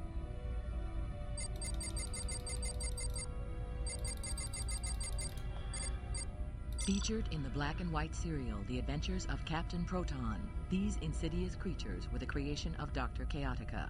Born in Chaotica's labs of dark science, the Biohulk is a menace to Captain Proton, his trusted best friend Buster, and Constance Goodhart, his beautiful secretary. Borg, we already know about Borg. Etherians. The initial contact with this race was almost a disaster when a hazard team inadvertently awoke these aliens from their stasis chambers. The Etherians thought they were under attack from scavengers and defended themselves. Primarily a telepathic race, the Etherians eventually managed to communicate with the hazard team and put an end to hostilities. Naturally T-posing aliens. Appearing to be a member of the crustacean family, the Harvesters were perfectly designed by the Vorsoth. Their main function is to storm a victim spacecraft and remove any equipment of value. They will also remove several crew members to add to the DNA of the Reavers. While not particularly strong, Harvesters attack in vast numbers and overwhelm their victims. Countered by rapid-firing weapons and superior firepower. This flying security robot was discovered on the Dreadnought gunship. It attacks with lasers and rockets. While not sentient, the Hunter bot has a rudimentary intelligence that makes it a difficult security measure to overcome. I like the robot designs. I like this little flyer. I like this design. It's good stuff. This creature was the creation of spliced DNA stolen from the Forge's thousands of victims. Called Ultimate Warriors by the Vorsoth, these creatures are quick, strong, and cunning. These life forms attack from a distance with explosive balls of phased plasma, and at close range, they use their tritanium-enhanced claws. The Scout bot was an automated guard robot discovered on the Dreadnought gunship. Given intelligence by the smaller and vastly more sophisticated head bot, the Scout bot will attempt to incinerate its enemy with powerful lasers. It's also got little claws. The Warbot is a massive automated drone built by the makers of the Dreadnought gunship. Fully automated with adaptive artificial intelligence, the robot is built purely for confrontation. It is capable of tearing transparent aluminum with its powerful claws and punching holes through solid titanium with its weapons. I imagine you could move some heavy crates with it too. Doesn't have to be all about war. Bania. New Earth.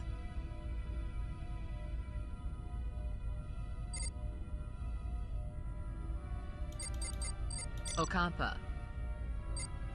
Teresia. Planet Hell. You can read about a couple planets. Oh, and whatever log you were last on, it shows here in a little holographic image.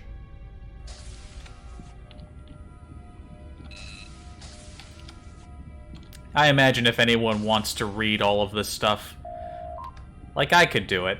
I don't want to get too bogged down with reading. There is some action-y stuff you can do in Voyager. In Virtual Voyager, there's a holodeck. Got a couple of missions. There's Deck 15 has a little goofy little, like, top-down sort of game. Where should I go next? Officers' quarters and mess hall would just be more reading. Deck 2, Mess Hall. Yeah, most of this stream is just a reading stream anyway. We'll save the action-y stuff for all the finishing. The quarters of Ensign Alexandria Monroe. As you can see, all the stuff we've been collecting has ended up here. All the action figures. There's some other things that we'll find as we poke around.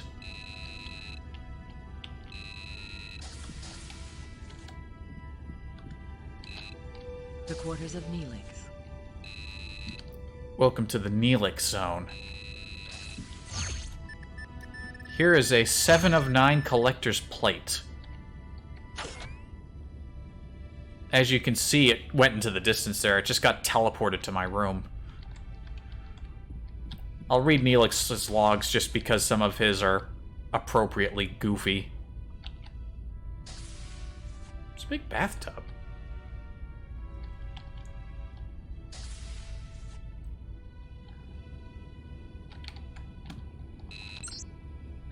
He doesn't have many entries in his log anyway. The Hazard Team's practice sessions are far too grueling for them to be sustained by a normal diet. I'll be changing their nutritional requirements to compensate for the abnormal amounts of energy they expend, and if they give me any trouble about it, I'll go straight to the captain so it'll be in order. I won't have people rushing off to battle only to fail because they ate improperly. As self-appointed morale officer, I believe it is my duty to hold a Meet the Hazard Team night where the entire crew can come down and meet these brave men and women. I think it would be a real pick-me-up for people to see the entire Hazard Team all dressed up in their fancy combat uniforms. I'm sure Tuvok will approve of the idea.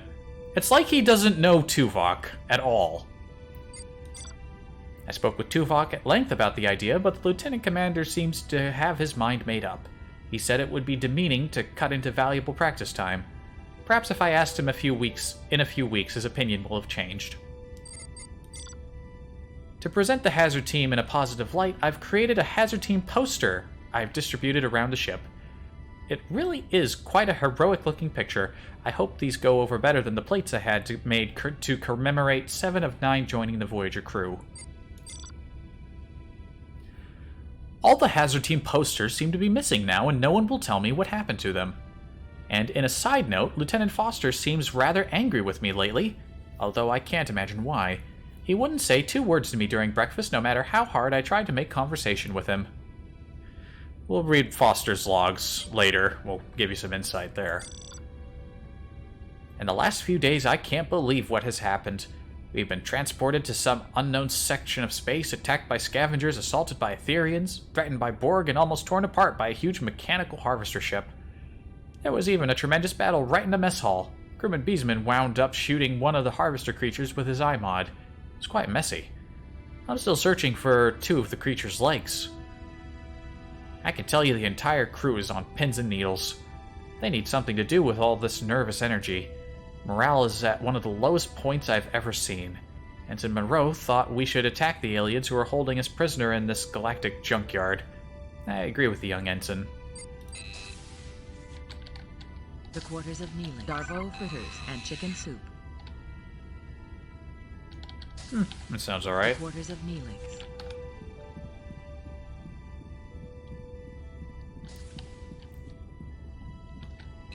The quarters of Ensign Harry Kim.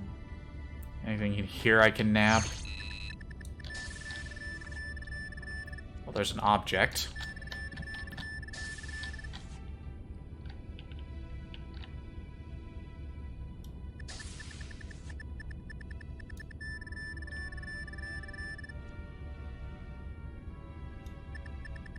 There's an animation associated with clicking. Also, it very much amuses me how one hand is always balled up into a fist and the other is not a fist, just so it can slightly animate. It's probably more common for a game of this age than I probably would realize. Anything interesting in Harry Kim's logs? Hazard team? What's a hazard team? Suddenly I notice power consumption has gone through the roof on the holodecks. Then a little investigation shows Tuvok and Lieutenant Foster are holding tryouts for a hazard team. I'll have to talk to Commander Chakotay about this. Is it really necessary? It turns out the hazard team has the captain's blessing, so the power consumption is necessary. I don't know where I'll be able to find the amount that they need to run extended holodeck sessions, but I've been strongly encouraged to make it work, so I will. Voyager sustained severe damage for an alien probe. Been busy for 4 hours trying to coordinate repairs with Torres. B'Elanna's probably the only other person busier than me right now. Sounds like the hazard team's been doing a good job. Just saw Ensign Monroe and a team returning from their mission to the scavenger base. They look pretty beat up. And I didn't see Foster with them. Hope things went well. The hazard team is going to the Borg cube to get the isodesium B'Elanna needs to get the Voyager running again. Word has it they'll also be going to rescue Lieutenant Foster. Hope they succeed. Being assimilated by the collective is one of the most frightening things I could imagine. Both squads of the hazard team are being sent over to the Forge. Can't believe how this new security force went from obscurity to being depended on so heavily in such a short amount of time. The hazard team is something other Federation ships should adopt. And they never will. Then again, given the direction Star Trek has been going these days... With the way Star Trek has been going these days, dedicated combat teams on starships will probably be standard before you know it. Come to think of it, yeah, the only show that had, like, dedicated combat teams would have been Enterprise. Around Season 3 when they brought the Makos on. Deck 3.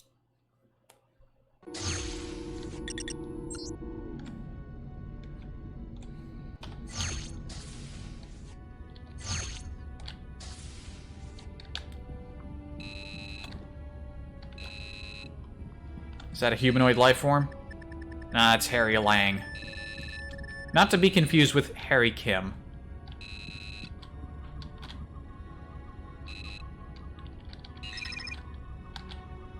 So yeah, officers' quarters. We got the captain, Chakotay, Tuvok, Paris, B'Elanna. Chakotay has a separate office? Oh, yeah. Oh, hey, it's Odell. I see you're all patched up. Tom. Can't you see I'm working? Well, yeah, but I thought I'd say hi. Tom. Yeah? Yeah. Okay. The quarters of Captain Catherine Janeway. The fancy captain's quarters.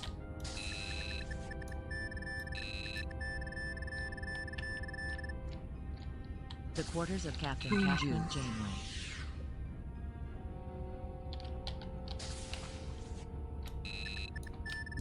Plant.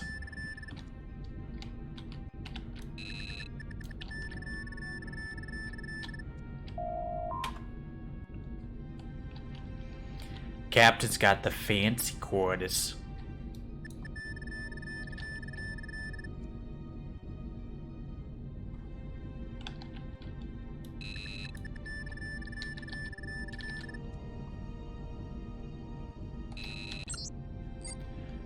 Oh boy, Captain's got a lot of logs. Maybe we'll revisit the captain's quarters. Catherine Janeway. I said I wasn't gonna just read everyone's stuff. Commander Chakotay.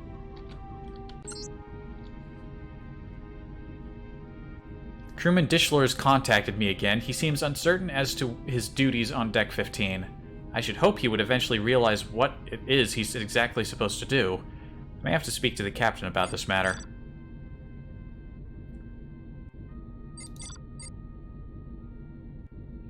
Captain and I strolled down to the holodeck to watch crew members trying out for the hazard team. It was really quite exciting. The tests looked brutal, but I suppose Tuvok and Lieutenant Foster know what they're doing. They said they wanted an elite force.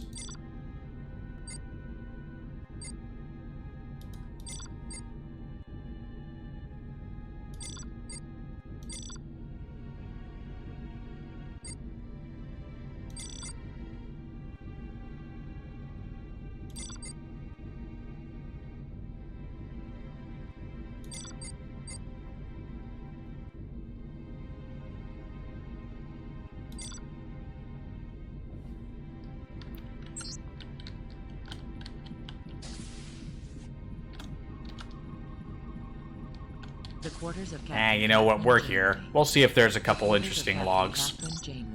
I'll try to skim them over and see if I can get, like, the important ones. Those first ones. During a staff meeting today, Lieutenant Commander Tuvok brought up an interesting idea. He suggested we start up a security force that would be trained to deal with situations beyond the normal situations our people are expected to handle. I must admit the idea has a great deal of merit. We've lost far too many crew members to circumstances that were beyond their abilities. I've given Tuvok the go-ahead to begin creating his hazard team. He's already appointed Lieutenant Les Foster as his second-in-command. Looks like the hazard team is off to a good start already. Also, I must remember to contact crewman Dishler. I haven't heard from him in quite a while. I'm sure he'd let me know if he was still having trouble on Deck 15. Deck 15 is a sad, sad place. The hazard team seems to be creating quite a stir. I've seen a schedule for tryouts, and one would think half of my crew is signed up. I'm not surprised, really. The hazard team is an exciting concept. It's a chance to go explore all kinds of intriguing and dangerous situations. If I weren't the captain, I might even try out for the team myself. Tryouts are over, and I saw the final roster for the hazard team. Quite a colorful lot. Beesman, Murphy, Chell, Chang, Monroe, and an assortment of others. I hope Lieutenant Commander Beesman, Murphy, Chell, Chang, Monroe, and a bunch of other people who aren't important. I hope Tuvok and Foster know what they've gotten themselves into, and more importantly, I've seen the training schedule. Do the hazard team members realize what they have in store? I went down to watch the hazard team training on the holodeck today. I must say, they are anything but boring. Monroe had some troubles on a mission dealing with the Borg. His entire crew wound up shooting each other before the enemy even appeared. And afterwards, crewman Beesman's pet attacked Lieutenant Foster. I hate to admit it, but it really was quite funny watching the lieutenant carefully try to pry the little creature off his forearm. Yeah, more on that later. The doctor contacted me today and let me know in no uncertain terms he was against the intensity of the hazard team training simulations. Apparently a crew member was seriously injured today. I can understand the doctor's feelings and I will discuss the matter with Tuvok, but I'm sure he would never give the hazard team more than they could handle. Voyager was attacked. The hazard team made its first official appearance and I'm pleased to announce they did quite well.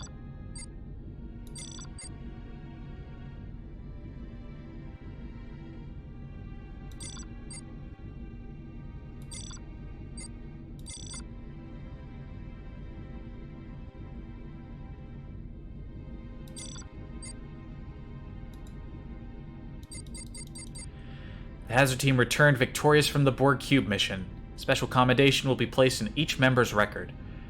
I couldn't be prouder of them. Not only did they recover the isodesium, they saved Lieutenant Foster.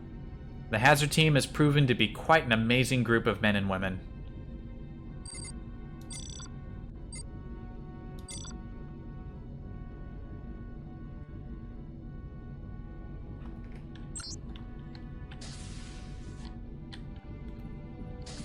Ended up reading a fair bit of her logs.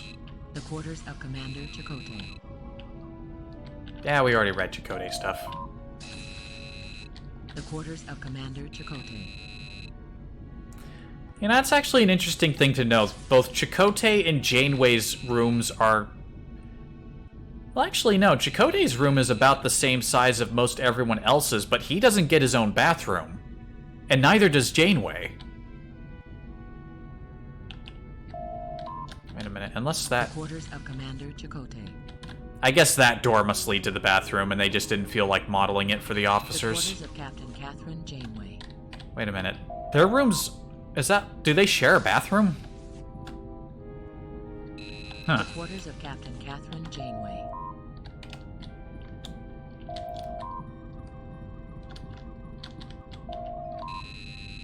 Chakotay's office. Chakotay's office. I never remembered this room from the show. Did Chakotay have his own office tucked away? Also, here's Alexandria Monroe's action figure. There you go. Coffee, black. There's only one action figure left. There's like a hidden control panel here. It's just a table. As you can see, you can cycle through a bunch of different stuff.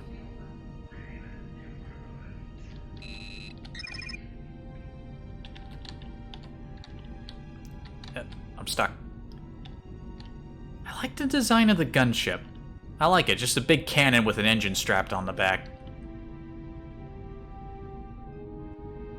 I wonder if I could convince someone to model this ship into Star Sector.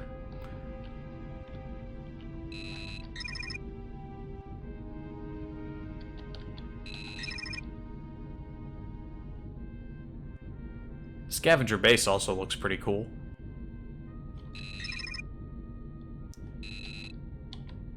I wonder how they were able to keep their vessels operating long enough in the dampening field to drag them all together. Yeah, I don't think there's anything else interesting on the TV.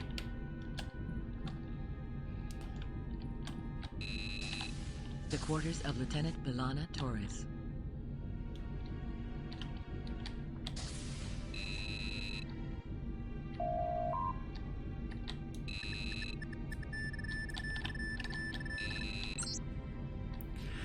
We just completed a scheduled maintenance check of the entire warp drive system. The way there's nothing to do but sit back and relax. It'll be nice to take a breather. Maybe I can schedule some time on the holodeck with Tom. That is, if the hazard team isn't busy using it for one of their training simulations. I must have been crazy to accept the position of chief engineer. When everything goes to hell, I'm the one who has to pull things together. Voyager was just attacked.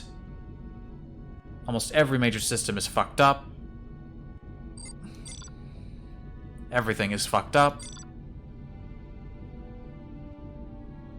Everyone's trying to make it so the ship isn't fucked up. I know Tom meant it as a joke, but he should really know better than to try and scare me when I'm this tired. Not thinking, I elbowed him in the side pretty hard. I hope he can forgive me. Once we're out of this mess, I'll make it up to him somehow.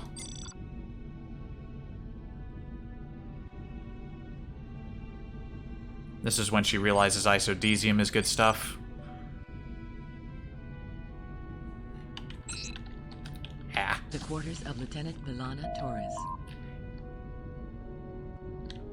Some of the logs have some unique flair depending on who's writing them, but it's mostly just stuff that you already know about the game. The quarters of Ensign Tom Paris. Tom's got some Chaotica stuff in his room. Also,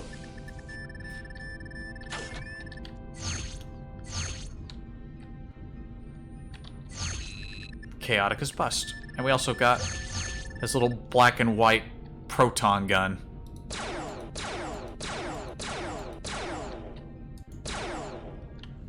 It doesn't have an alt fire, which is lame. Captain Proton! B'Elanna told me Tuvok's starting up a new high-risk security unit called the Hazard Team. Sounds kind of neat. If I wasn't busy with navigation, I'd try it out myself.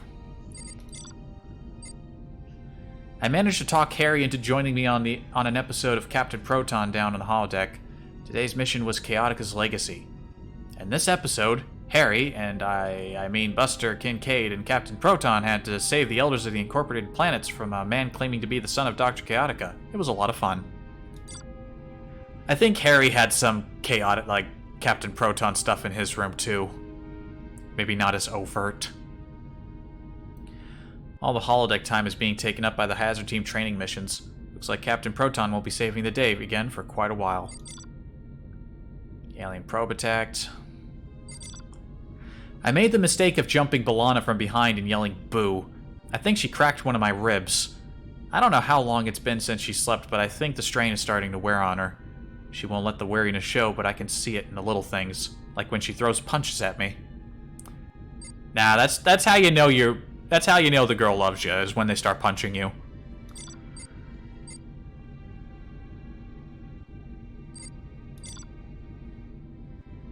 I'm starting to feel like that guy on Deck 15. I've got absolutely nothing to do while Voyager is dead in the water. B'Elanna is close to collapse and Harry has huge bags under his eyes from lack of sleep. Me? I'm so bored I've taken to reading my Captain Proton episode list during staff meetings. That's why that was lying around in the meeting room. The quarters of Ensign Tom Paris. Tom The Paris! quarters of Lieutenant Commander Tuvok. Tuvok's bound to have a lot in his logs.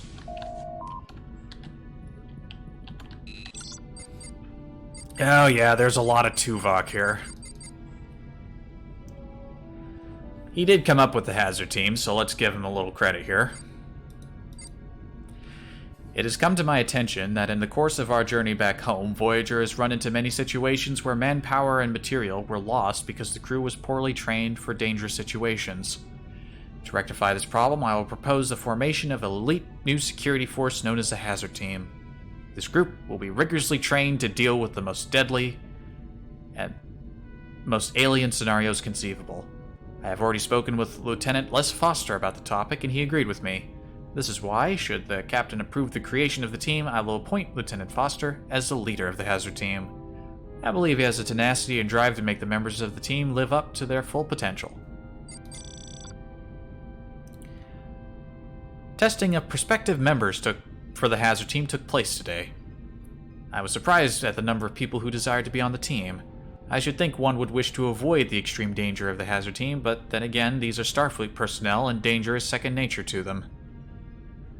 It is of no surprise to me that everyone who tried out did an excellent job of dealing with the holodeck simulations they were given, but only a few people can make the team. It was a difficult task, but Foster and I had to choose the final members of the team, and the following is the roster for the entire team.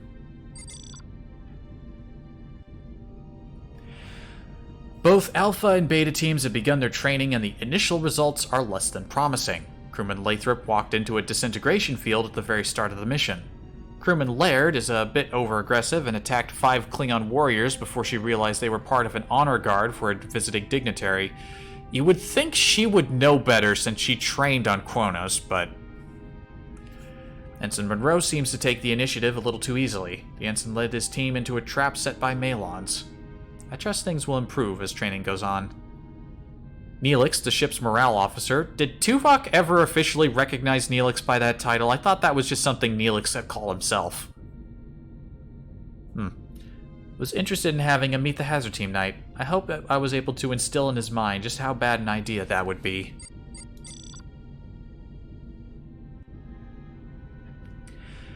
There is still a significant lack of communication within the Hazard Team, and a considerable amount of mistakes are made. Today, crewman Chang blew himself up, causing the entire Alpha Squad to break down. Chell shot 2 of his own team members, and Ensign Monroe fell 7 stories to what I can only assume was a painful death. I would not recommend that the captain watch the Hazard Team in training until there are vast improvements in performance. Foster has recommended we turn down the holodeck safety locks so Hazard Team members will fully experience the pain of their failures. I concur with him. Pain is an invaluable teacher. Of the 14 members of the Hazard Teams, I find I am most concerned about Ensign Monroe. The ensign exhibits all the traits of an excellent leader, but Monroe refuses to follow procedure. This leaves the team open to dangerous situations they should not have to deal with.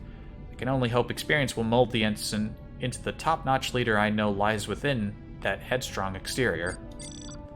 Voyager was attacked. Long-range sensors. Under fire from hostile aliens.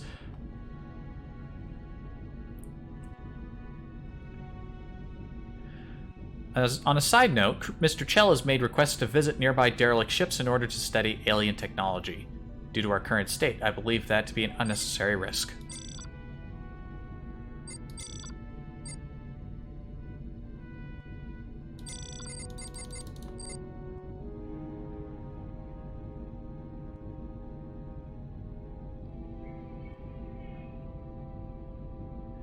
Crewman Gerard has brought it to my attention that Hazard Teams are lacking in a fully trained medic when sent out on missions. I attempted to explain small teams do not require a medic, but she was less than receptive to my reasoning. Ensign Monroe's urging, I will be assigning Miss Gerard to the Borg mission.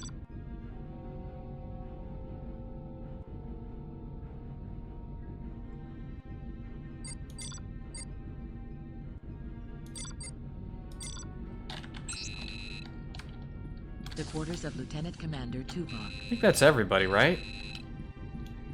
Yeah, I think we've covered everyone. Well, there you go. Specify deck desired. Deck 4, Hazard. A lot of collectibles should be here in the Hazard Ops deck. There's still some more reading. But Virtual Voyager is mostly reading. Oh, here's Foster's logs. Tuvok? Excuse me. May I help you? Just making sure you're not a humanoid life form. You're Tuvok, you're Vulcan. That's good.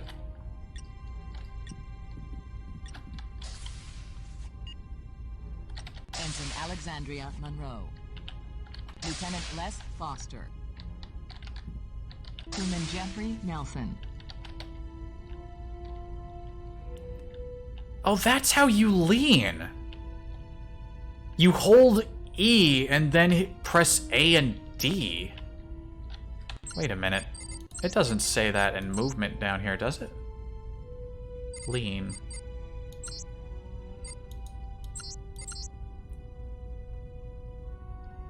They tell you to lean around corners during the stealth mission on the scavenger base, but they don't actually tell you the button presses for them. I just rediscovered them by accident.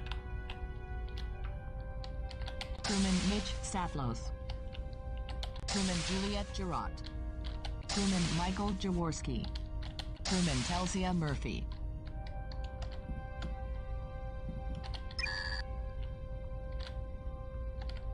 Crewman Tom Odell.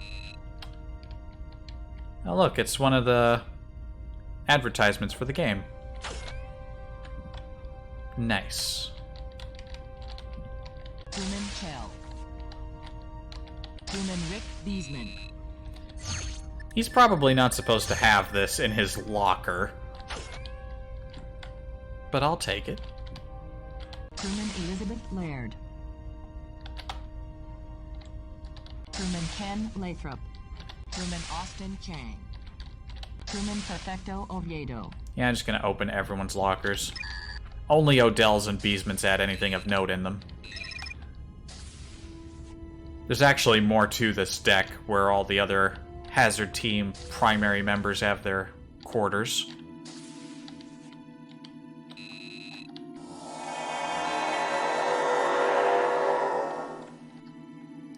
Right. Now that we've cleared the transporter pad, we can beam into other areas. I'm gonna do that now. Pelletier?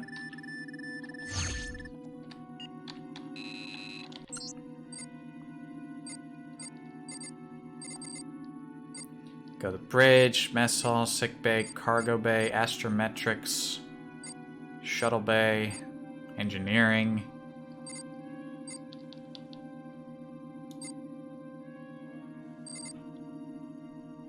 You need the transporter to get to the photon burst in the cargo bay. And then there's also ventral maintenance. That's how you get to, this is how you get to deck 15. Transporter activated. Please move to transport. Transport successful. I got it.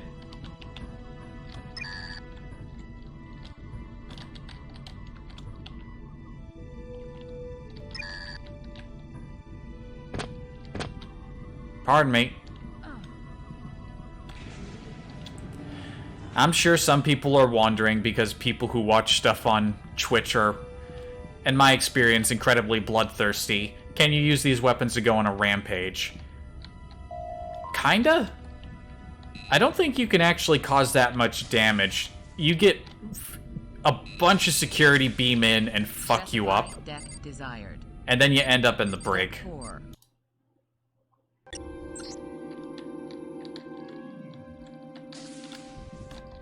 Who are you? Humanoid life form? Humanoid life form. Okay, just checking.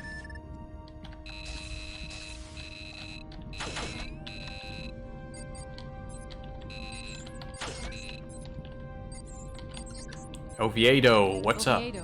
Come back later if you want.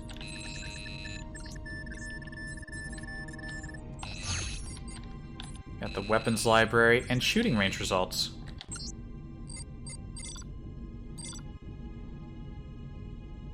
Alright, we already... Yeah, this data exists in two places, here and in the library computer on the bridge. Shooting range results. This could be everyone's, firing capabilities and skill level. Captain Janeway, skill level 3. 43 shots fired, 72% hit percentage. 1 hour and 18 minutes. For 43 shots? 3 injuries, 1 death. Preferred weapon phaser. Captain Janeway maintains her combat edge despite limited opportunities in the field.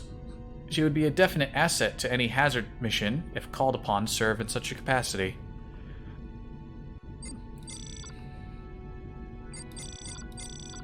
Chakotay, skill level 3, 51 shots fired, 76% hit percentage, 3 injuries and 0 deaths. Preferred weapon, phaser rifle. Commander Chakotay's Maquis training is of obvious benefit to his abilities on the shooting range. Tuvok, skill level 5, 35 shots fired, 96% hit rate, no injuries, no deaths. Tuvok's Vulcan efficiency is not limited to his normal duties aboard Voyager, as is evident by his shooting range performance. 7 of 9, skill level 4. 40 shots fired, 90% hit percentage, 1 injury, prefers IMOD. 7 of 9's performance improves each time she enters the combat range. She is obviously most comfortable using the IMOD as she designed it for Federation use. Kim. Skill level 2, 60 shots fired, 56% hit rate, 5 injuries and 2 deaths. Ensign Kim is improving, but still needs much practice honing his combat skills. Tom Paris. Skill level 2, 49 shots fired, 60% hit percentage, 6 injuries, 2 deaths. He likes the IMOD. Paris is reckless on the combat range. His accuracy and efficiency are commendable, but he must learn patience to be a more effective combat officer. B'Elanna, level 3, 70% hit rate, 1 injury, She busted out the arc welder. Voyager's chief engineer is no stranger to combat. Her time training with the Maquis was obviously well spent. Foster's up to level 4, 83% hit rate, 1 injury. Lieutenant Foster's proficiency in the combat range serves him well as a hazard team leader. Monroe. Level 4, 81%, hey. 2 injuries and 1 death. Ensign Monroe is a fine example of a combat officer. Monroe's skills are unparalleled on the hazard team with the exception of Lieutenant Foster.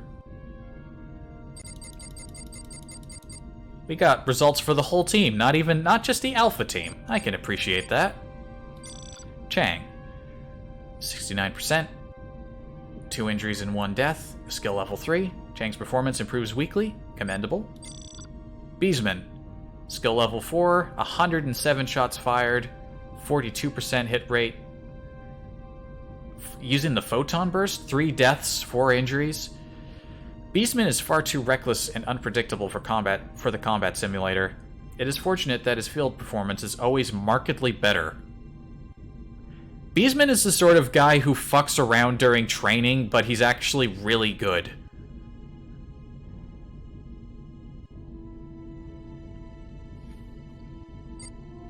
Notable. Telsia Murphy, skill level 4, 80% hit rate, 1 death, 3 injuries. Murphy is one of the best combat range officers the hazard team has to offer. Chell. Oh boy, Chell. Oh dear.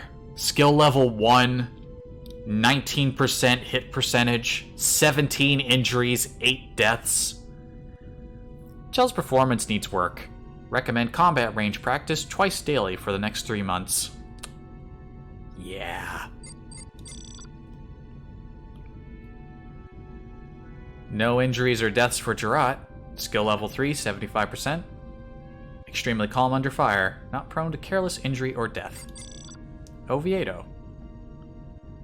Skill level 3, 75% hit percentage, 2 injuries and 1 death. Performance review by Lieutenant Foster pending. Crewman Lathrop, 78%. Skill level 3, 1 injury, 1 deaths. Not one for precision weapons, prefers radius damage armaments. Odell. See Lathrop comment above. Quantum torpedo launcher. Oh yeah, that's right. It's interesting. Odell's preferred weapon is a weapon that doesn't exist. The quantum torpedo launcher, which is the replacement for the photon burst in the second game, is the quantum torpedo launcher. It's weird that they wrote down a weapon that didn't exist in this game. Also, curious that he prefers explosive weapons. I thought he was our infiltration guy.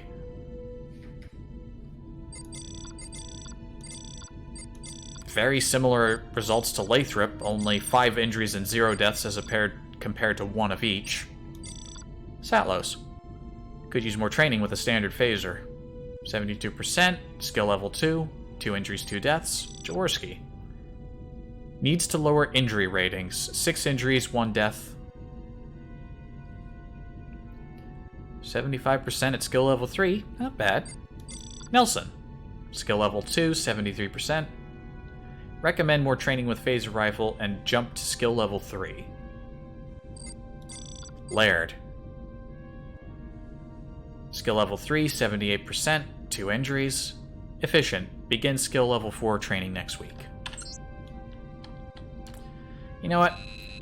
There's still more talking that I could do. But we're right next to the holodeck.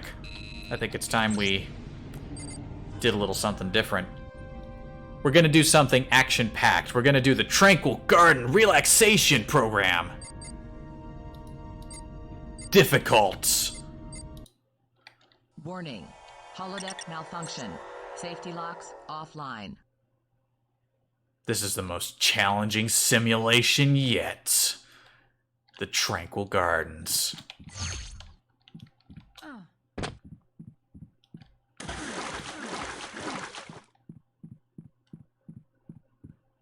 Yo, Boothby. Hey.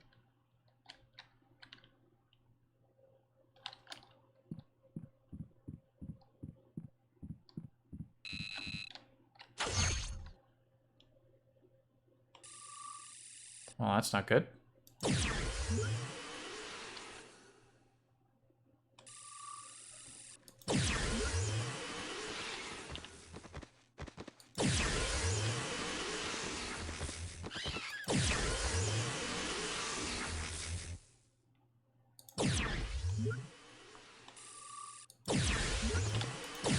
This is the least tranquil garden I've ever been to in my life.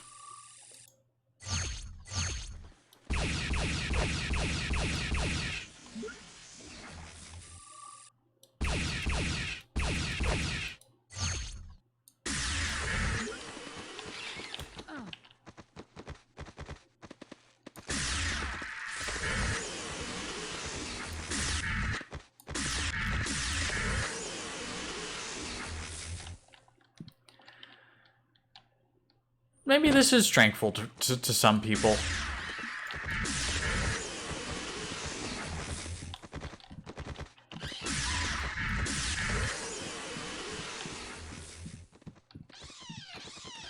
They make those small, like, vent bug noises.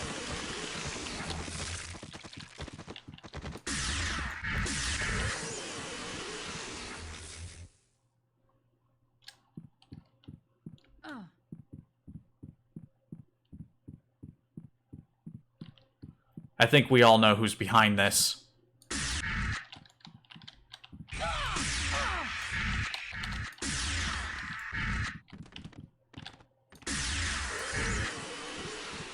Oh god, he nearly killed me. It was species 8472 all along. Get me out of here.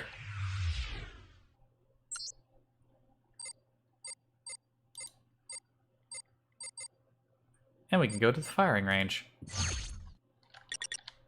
Begin.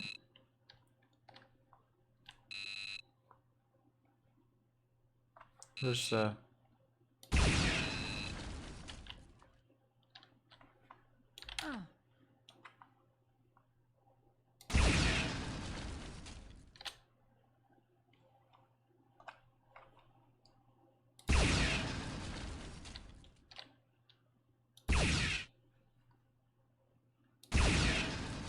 can't shoot the ones that aren't moving.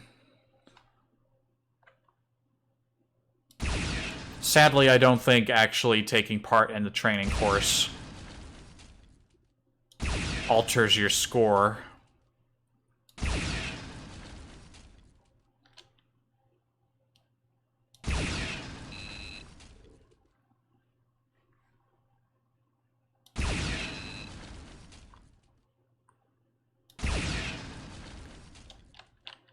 Excellent. I only missed one shot. May as well do all of these. Paris's, we could do a Captain Proton thing. I'll save Captain Proton for last. We'll do Klingon Compound. This is a simple little thing. Make it, bump that down to challenging.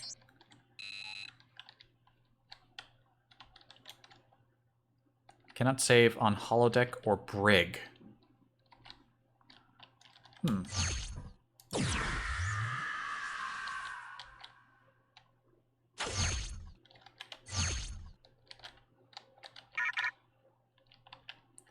Yeah, some good Klingon sounds. Ah, puny human. Locate Federation datapad.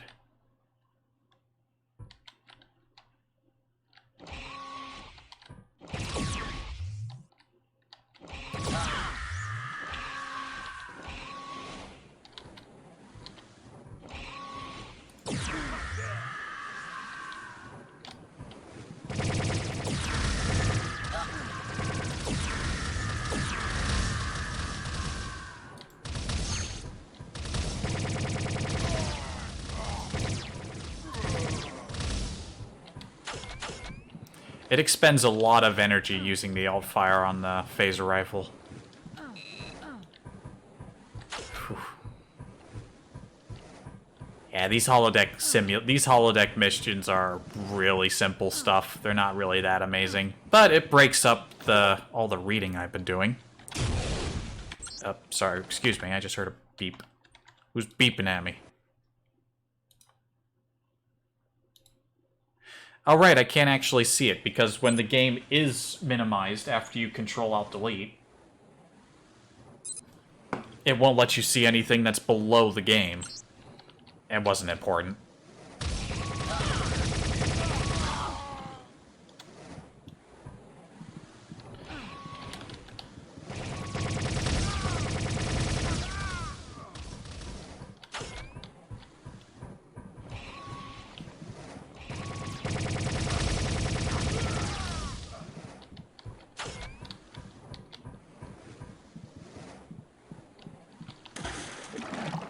Also, isodesium you can pick up in this level, but it's not actually an objective, so I don't know why.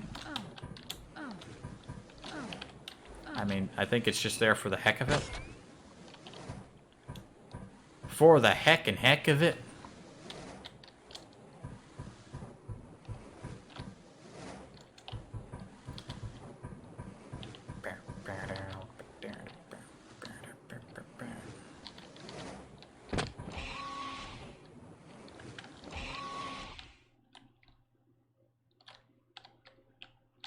No music in this holodeck level, which makes it seem almost eerie, because almost everything else in the game does have musical backing, or at least some kind of background audio. You can pick up isodesium, but I don't think that has any bearing on the outcome of the mission. Oh, we did need to turn that force field off.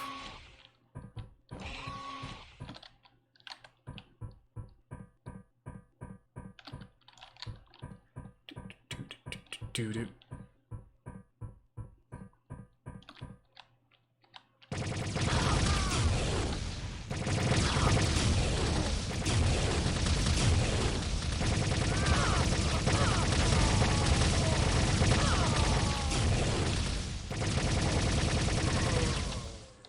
Whoa, there's more.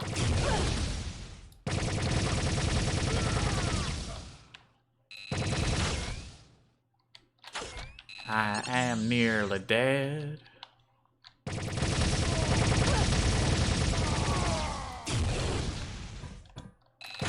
Oh, I thought he was still alive. Don't fuck me up. That's not what a Klingon teleporter sounds like. Transporter, rather.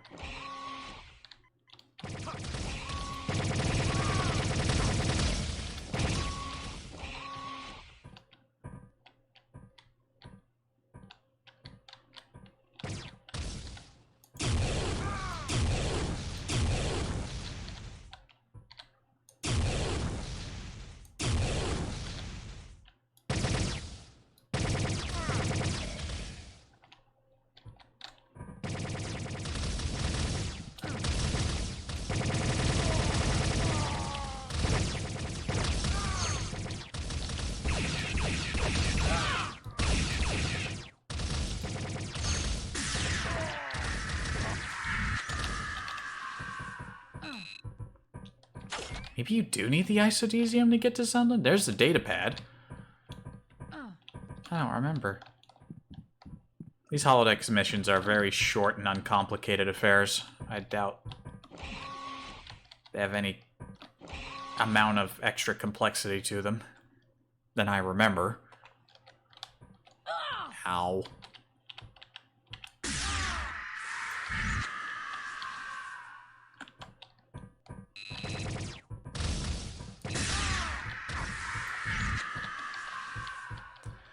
Sometimes it's nice to just bring out the phaser and vaporize people.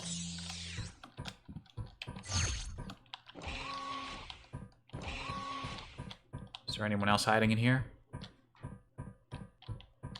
Yeah, see, there's a hatch there. We can go into the hole.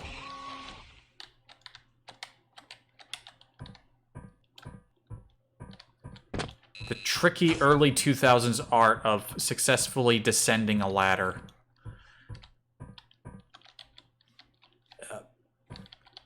Oh, wait a minute. We have to open the hatch. I remember. There's a button in that room that we had to press that I didn't press. Shit.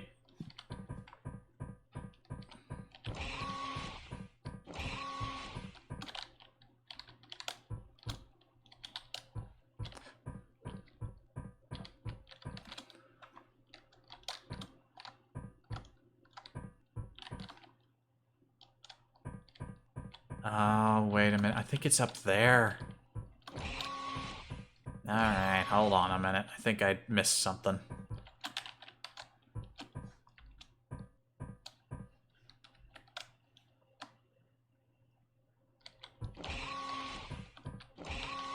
Because we can run across here. And I ran across here. But I didn't run across here.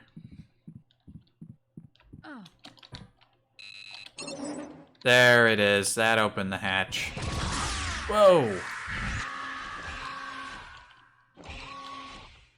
He was hiding in the broom closet.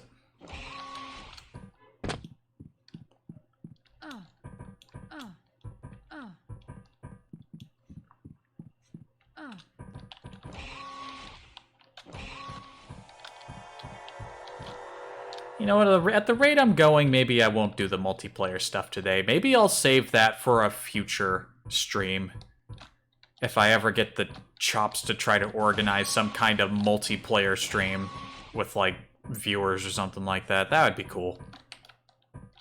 Can't do that now, I don't have viewers. So, you know, something for the future.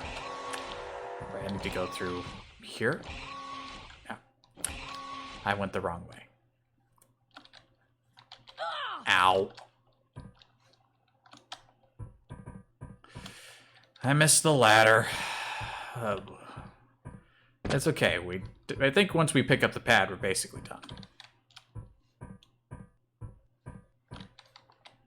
Pick up the pad. We did. Whoa.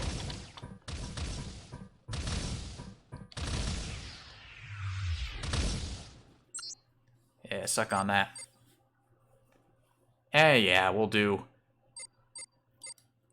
Captain Protons is the biggest of the simulations, and not really that. You ever want to be in a black and white movie? Well, at least we get some music.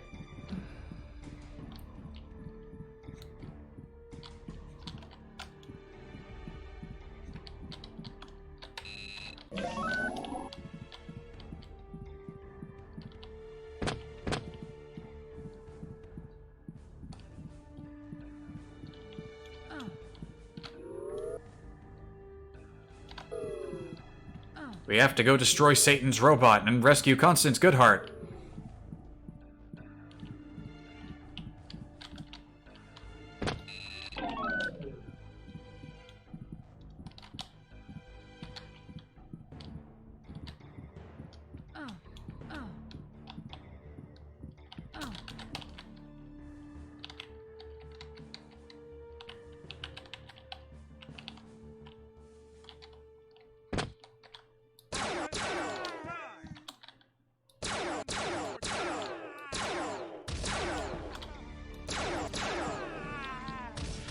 I mean, I get this weapon that's actually fitting for the setting, and these guys just have scavenger rifles.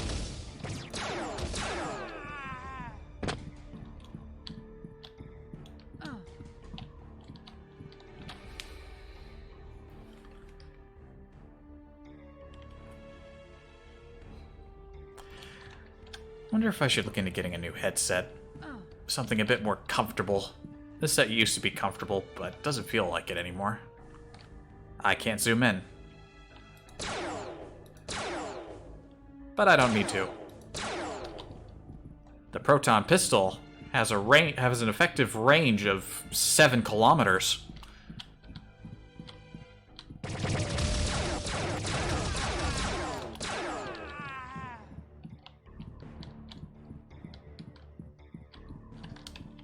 The proton gun, rather. I just wanted to hear that again.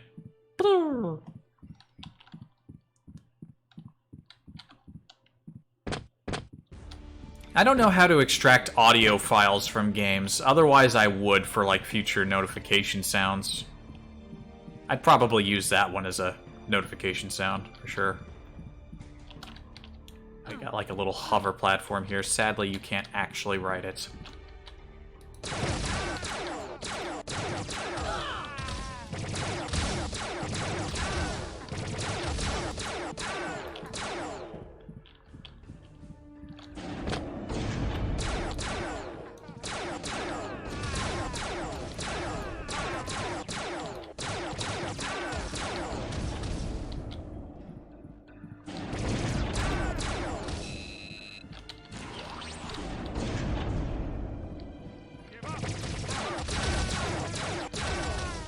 Suck on that, Chaotica Mooks. I'm here to save the day, because I am the protagonist.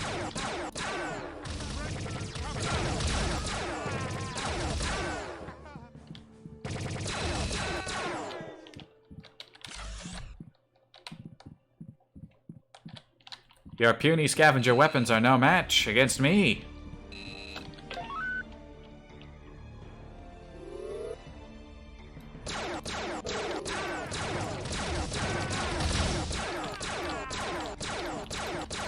What is this fucking master aim I am exhibiting? Holy shit.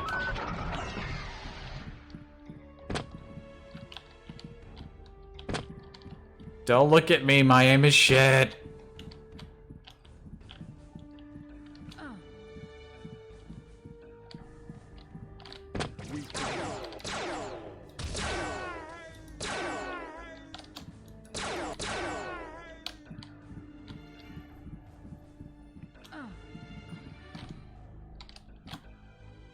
I think that path just leads to a dead end.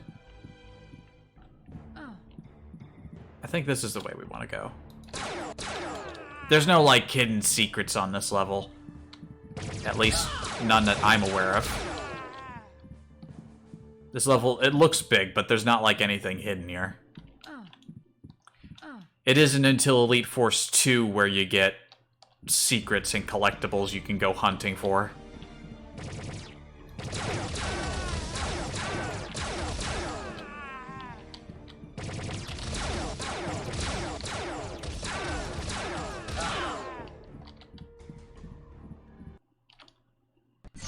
The evil stronghold of Dr. Chaotica. Yes.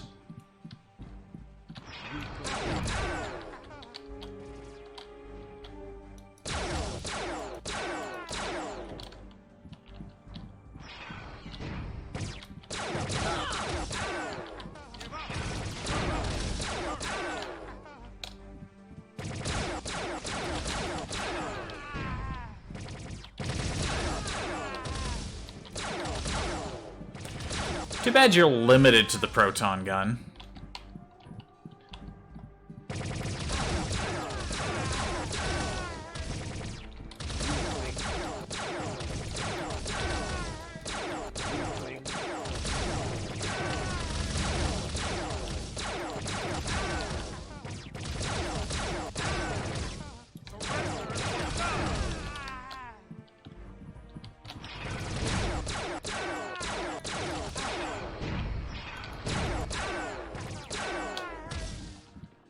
Running a little shy on ammo here.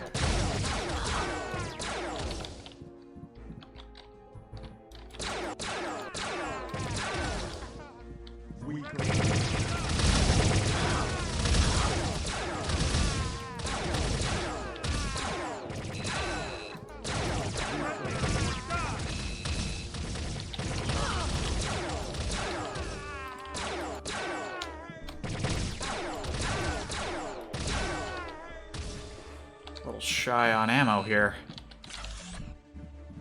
I think this is... Oh, there's Constance Goodhart. I don't know if I have enough ammo to defeat Satan's robot.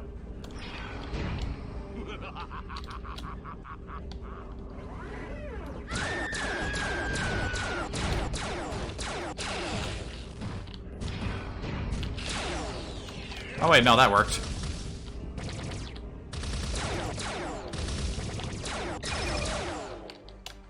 Hey. That was actually really easy.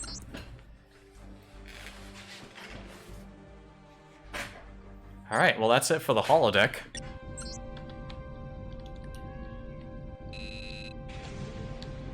What fun we had.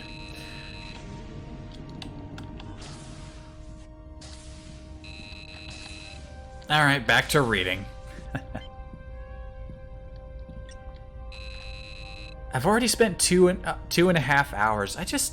I like it. It's cozy. They threw in the holodeck simulations for like throw a little bit of shoot in there, but I like the exploration of this. If more entertaining people hadn't already streamed Stage 9, I'd probably stream it myself.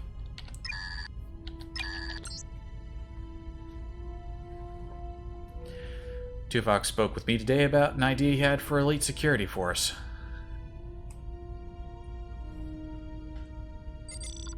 Yep. Word travels fast here. Ensign Monroe already asked me about the tryouts. Seems the ensign might take the tests. I told Alex it'd be a good idea. Monroe certainly has the drive and skills.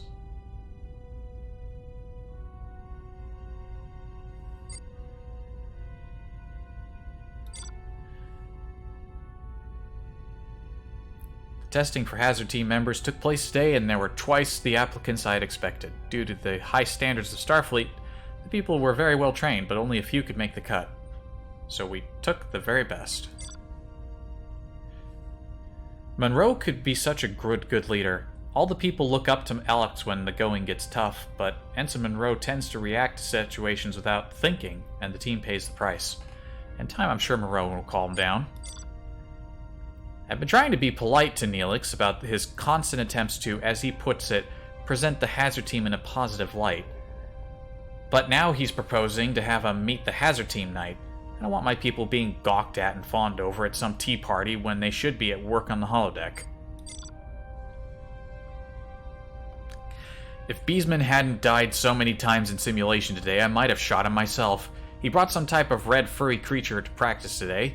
The darn thing just leaped at me as soon as it saw me and sunk its teeth into my arm. I don't believe in cruelty to animals, but I also don't like being chewed. I did manage to pry the little thing off without hurting it, but that doesn't mean I won't harm its owner. Walking down the hallway to breakfast this morning, I caught sight of a large poster with a picture of several members of the Hazard Team on it. I thought it was some kind of joke until I started noticing more and more of them as I continued through the ship. This could only be the work of one person, Neelix. I took them all down, but didn't say anything in the hopes Neelix will take the hint I don't like the idea. The posters are as silly as the plates he made to commemorate 7 of 9.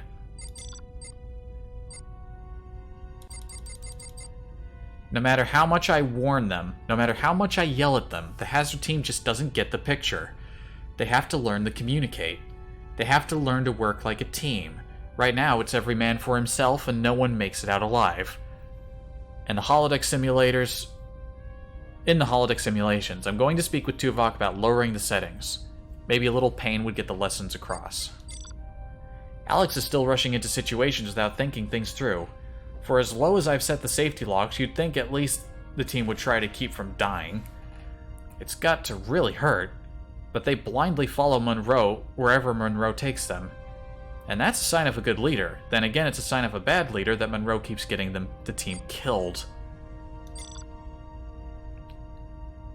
Voyager was transported. Shit got rough. Etherian ship. The captain is really starting to depend on the team. Now we're being sent over to the scavenger base to steal some isodesium.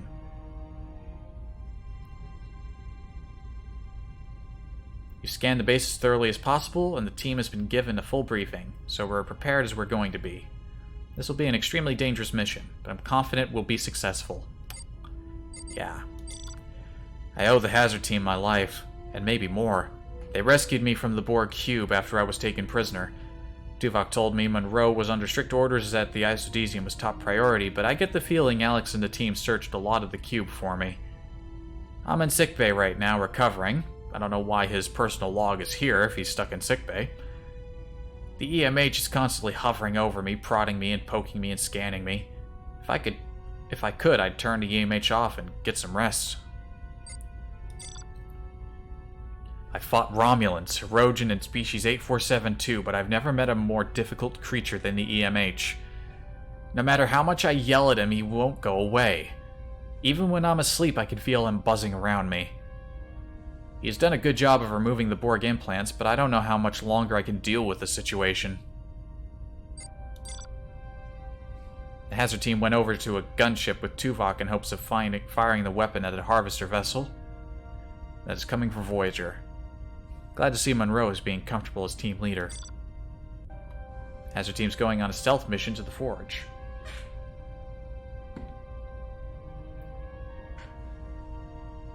I know they'll succeed, because they're a team now. The Hazard team! There's some other amusing anecdotes involving Foster. We'll find those in other Hazard team logs.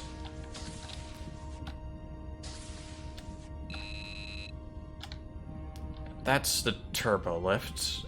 Or this was the turbo lift. We want to go this way. There's not much left of this, actually. Read a couple of the Hazard team logs. You got Chell, Jarrett, Beesman, and Chang's logs to read. And then we go down to Deck 15. And that should be it. Hey guys, what are you playing? Hey. What? Hey. What? Excuse me. Yeah? Liz. Yes? Okay, somebody put a 10 on the table. What do you got, an ace? Ah, shit, this is getting intense. Okay, Laird, you've got an ace, a 3, a 10, and a king. You've got an ace, a 3, a 10, and a king. He just put down... Jaworski just put down another ace. Slow down there, Tiger. They all have the exact same cards. Whoa, that's a third ace. You might want to slow down. This game is getting way too intense. Don't put another ace down, man. Don't do it. He did it. That's 4 aces. So long as there isn't a 5th ace, I think we'll be okay.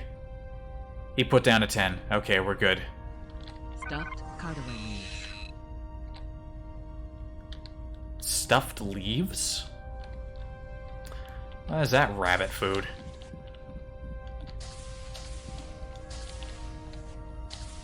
Here's the brig. With a non-Borgified Foster action figure.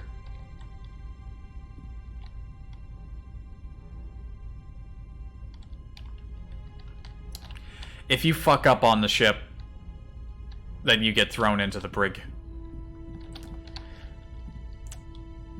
Fun fact, I know that in Elite Force 2, you can visit the brig on the Enterprise, because that's where that game takes place on. And there's a secret hidden in the walls. Yep, turbo lift. I could probably find every secret area in Elite Force 2 without having to look anything up. They're not that hard to find, to be honest. Or that might just be because I've played the game enough times that I remember where everything is. Oh yeah, those crates that we teleported ended up right here.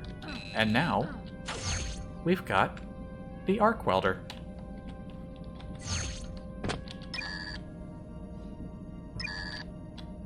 A little auxiliary cargo bay here. The quarters of crewman Juliet Gerard. Welcome to the Jarrett Chambers.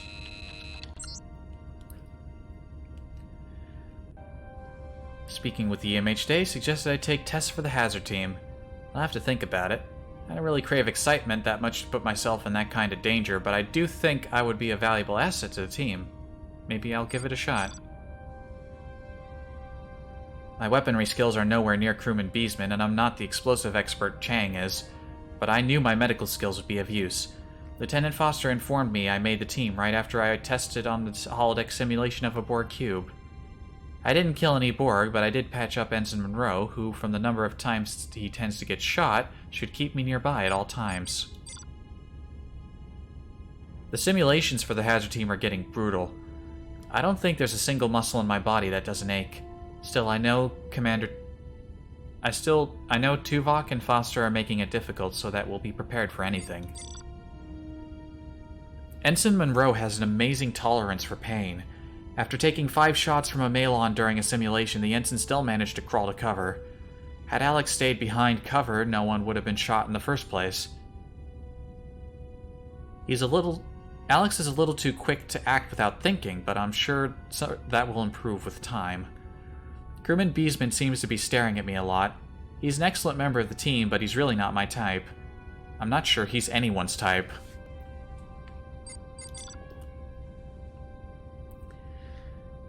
Voyager's run some trouble with an alien probe. The Hazard team has been sent on several missions now without a fully trained medic, and I find this to be reprehensible. They were attacked on the Etherian ship, and they were attacked on the scavenger base where crewman Odell was seriously injured.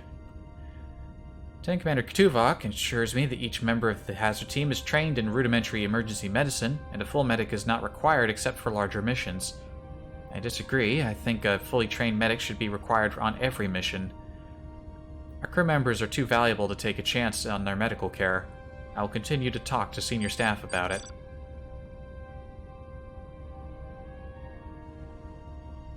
I'm being sent along with the team to the Borg Cube in an attempt to retrieve the isodesium and save Lieutenant Foster. I imagine Ensign Monroe was part of the reason for me being assigned to the mission. Alex has already told me I should be prepared to return to Voyager with Foster should we discover him.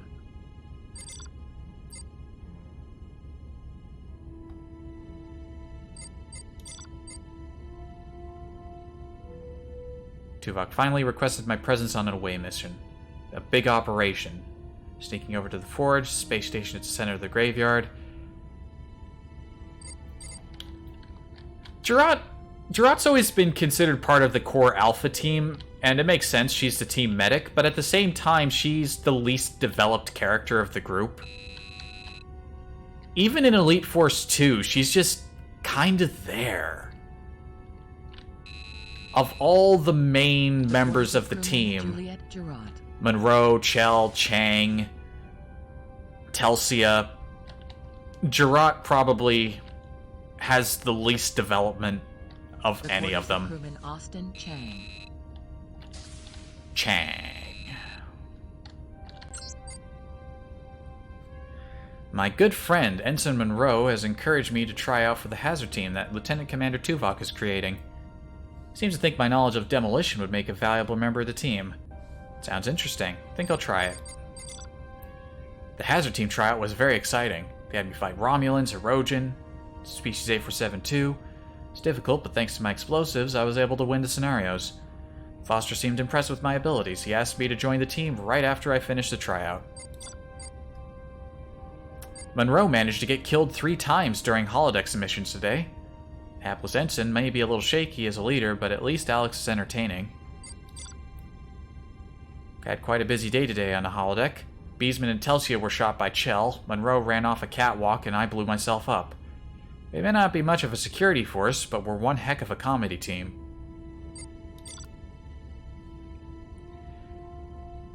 Tuvok and Foster are losing their patience with us. I think they've turned up the pain settings on the holodeck because after I died today, the whole left side of my body went numb. It's been a couple hours and I still have tingling in my fingers and toes. I have to admit, pain makes you want to die less. Some people are into that. Lieutenant Foster about flipped out when he saw the Hazard team posters that Neelix put all over the ship. As a joke, I've taken the liberty of creating action figures of different members of the team. We have Chang to thank for the action figures. Can't wait to see the look on the lieutenant's face when he hears about this. I just hope no one tells him who did it. I about had a heart attack today. Lieutenant Foster walked in on me when I was showing off the Hazard team action figures to Monroe. Foster walked over and picked up the Beesman character and inspected it closely. Then he set it down and said, "How'd you manage to get a picture of Beesman with his mouth closed?" Ha ha. Beesman's the loudmouth. He didn't get upset. How about it? Recap, Starship Graveyard. This is where things start getting simple.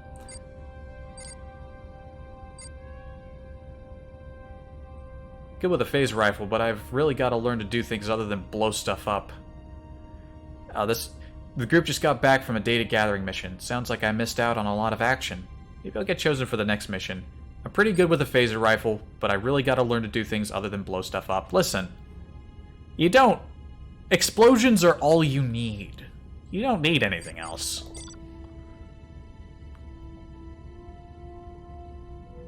Scavenger-based mission to get isodesium. Guess who doesn't get to go? Me. So it's a stealth mission. They still might need something blown up in a very small explosion. I'm gonna start hitting the target range and get my phaser ratings up.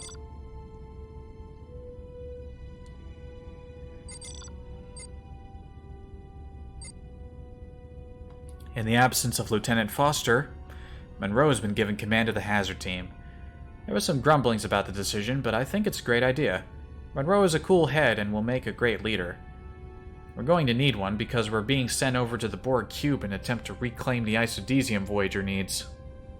We're also going to try to save Lieutenant Foster, but Tuvok has made it clear the isodesium takes priority. I know Monroe will find a way.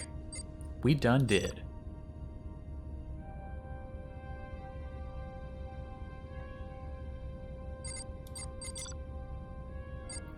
To help bolster Lieutenant Foster's spirits while he's in sickbay, I gave him an action figure of himself, a Borgified version.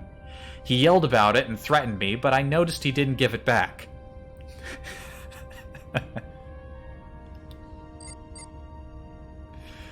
Foster seems serious and he doesn't like Neelix's antics, but that doesn't mean he's completely lacking a sense of humor.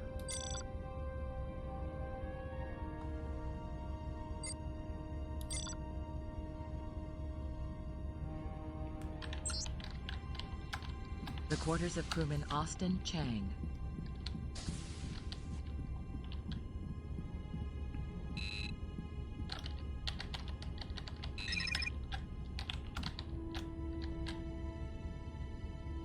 Oh wait, Chell's quarters are over here. The other map didn't show his quarters. The quarters of crewman Chell. Hey, those Firefly things just fixed that console. Nice really used dialogue. I guess the Etherians let you keep some Fireflies, huh? Chell? Sorry, sir, I'm kind of busy.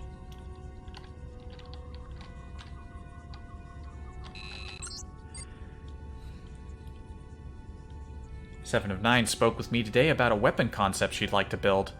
It's called an Infinity Modulator. It's designed to rapidly change the modulation of its energy discharge. She believes it would be an effective weapon against the Borg. And while Tuvok and Lieutenant Torres seem to think it won't work, I believe the design shows some promise.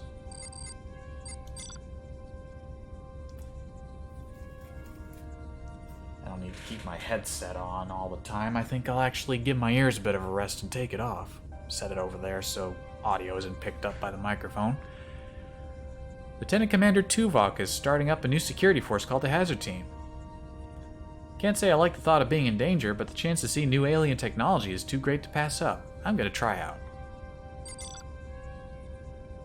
Quite a few members of Voyager's crew trying out for the Hazard Team, so I didn't think I had much of a chance. During the tryout, I was killed by Malons, killed by a Romulan, killed by a Hirogen, and killed by a Klingon warlord. I must have done something right when I reprogrammed an alien computer to open an airlock door. Anyway, I was shocked when Foster informed me I'd made the cut. I made the Hazard Team. I take full responsibility for shooting crewman Beesman and crewman Murphy during practice today, but we were on a simulated Borg cube and everyone was very jumpy.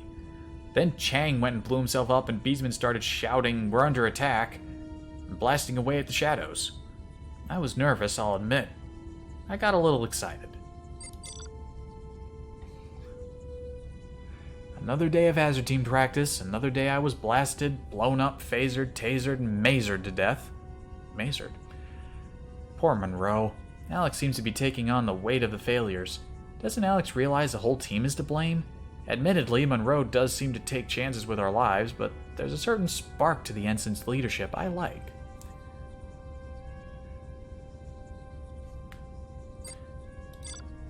I warned Monroe not to shoot the force field inducers on the Borg holodeck mission, so this time the team's death is in no way my fault.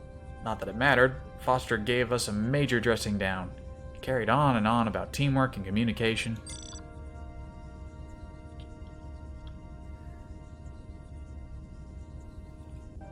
As soon as I finished my last log entry, Voyager was attacked by an alien probe which transported the entire ship to another section of space. Just think of the level of technology needed to move mass as large as Voyager. Simply incredible. Now we're trapped in an area of space filled with derelict space vessels.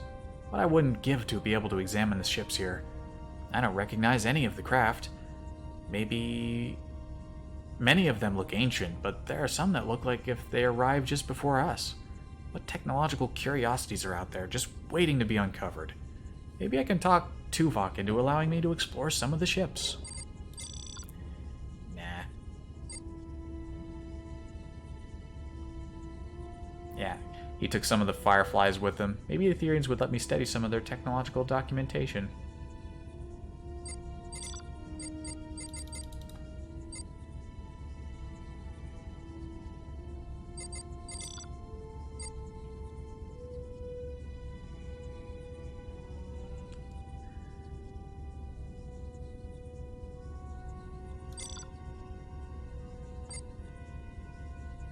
And 7 9 allowed to take the infinity modulators. It appears 7 of 9 used some of my design suggestions so it wouldn't melt down from excessive amount of energy it expends. I'll have to talk with 7 more in depth about it when we get back from the Borg mission.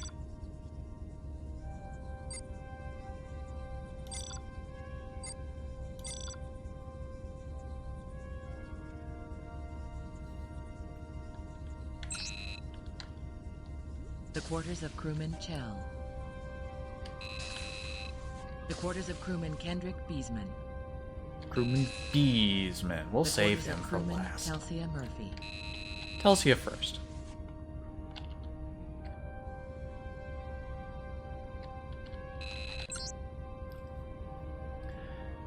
Ken just told me they're forming a new security force. Danger, advanced training, sounds like fun. Tryouts were today. It's the most intense workout I've had in a long time. Even some Gorn were thrown at me, but I managed to survive the holodeck simulations. Foster must be eager to get training underway. He didn't hesitate. He didn't waste any time telling me I'd made the team first thing in the morning. Monroe managed to get killed again today. We were in the middle of a holodeck simulation of an attack of a Pride of Hirogen. The team was pinned down, so Monroe attempted to draw their fire by running to another place for cover. The brave ensign was hit 5 times by Hirogen blast before taking 2 steps. From the look on Alex's face, it must hurt quite a bit. I've noticed crewman Beesman seems to be staring at me all the time. Of course, he seems to stare at any woman in the room. And heaven forbid you notice him, he'll start strutting around like a peacock during mating season. Underneath all the loud talk, I'm sure he's a nice guy, but he's just not my type. He's also dead. This is becoming ridiculous. Monroe got us all killed. That hothead told us to storm a Malon stronghold thinking it would catch them off guard. It didn't. I swear Tuvok has turned down the holodeck safeguards because dying is really starting to hurt. They issued us the new Hazard Team uniforms, and I have to admit, they look nice. They do look nice. They really are great, just slightly... They're like altered versions of regular uniforms. That's what I like so much about them. So busy I hadn't been able to write logs.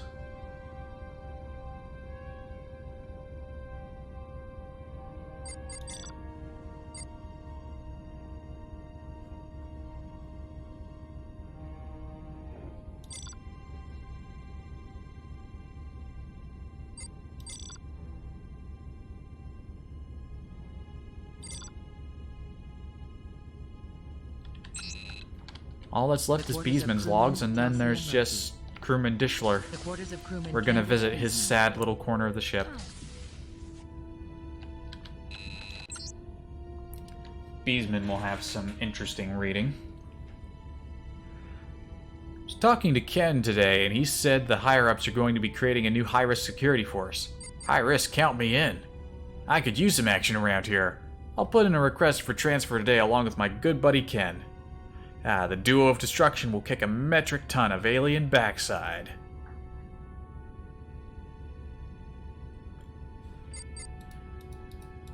After I put in for a transfer to this new hazard team, Tuvok told me I had to try out. Of course I was surprised. Why should a man of my obvious talent and skill have to try out? But I took their little test and passed with flying colors, of course. Ken passed too, so we both accepted. Foster, the leader of the hazard team, seemed a little uptight. I gave him a good-natured punch to the shoulder and he threatened to throw me in the brig. I'm sure once he gets to know me, Foster will be a good friend of mine. I've also noticed Gerard is kinda sweet on me. Can't blame her, really. Guys like me are hard to find. What is it with Monroe? Every time Alex is put in charge of a holodeck training mission, we all wind up dead. I hope Tuvok and Foster wise up soon and see who the real leader of Alpha Team should be. Me. Either way, I can't help but notice Telsia has been watching me. First Gerard, now Murphy. What can I say? There's so many women in so little time. Monroe bravely led the team into the jaws of death on a holodeck mission again, and we died. No surprise there. At least I got to have a good laugh at the poor sap. Alex is always so depressed when we lose a mission, but then I suppose Monroe should be, since it's always the ensign's fault. I also tried to make friends with Lieutenant Foster by showing him my pet Gragvon. I found it on some planet we stopped a few miles back. I've never had any trouble with it. Gragvons look like rabbits with bright red fur. How was I supposed to know they become agitated when they sensed anger? I'm sure the bite marks on the lieutenant's arm will heal up soon. Wonder how we got that approved.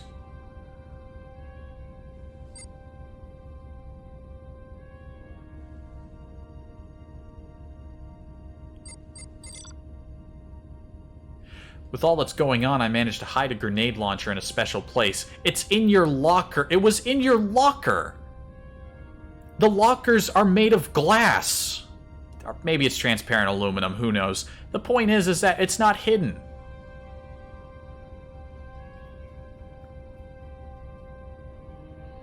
Can't be expected to go requisition a weapon whenever there's trouble. No way. There might be times when I need to lay my hands on some real firepower fast. Besides, who's gonna know? Anyone who sees your locker?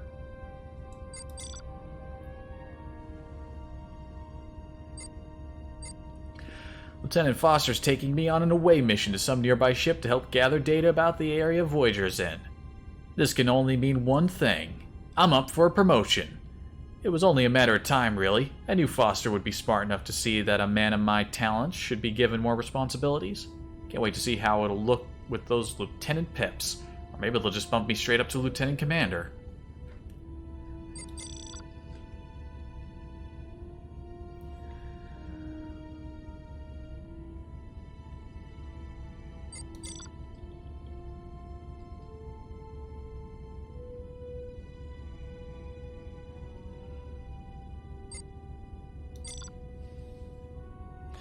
Can't believe it. Tuvok gave Monroe command of the hazard team. And if that wasn't bad enough, Monroe won't let me come on the rescue mission to the Cube.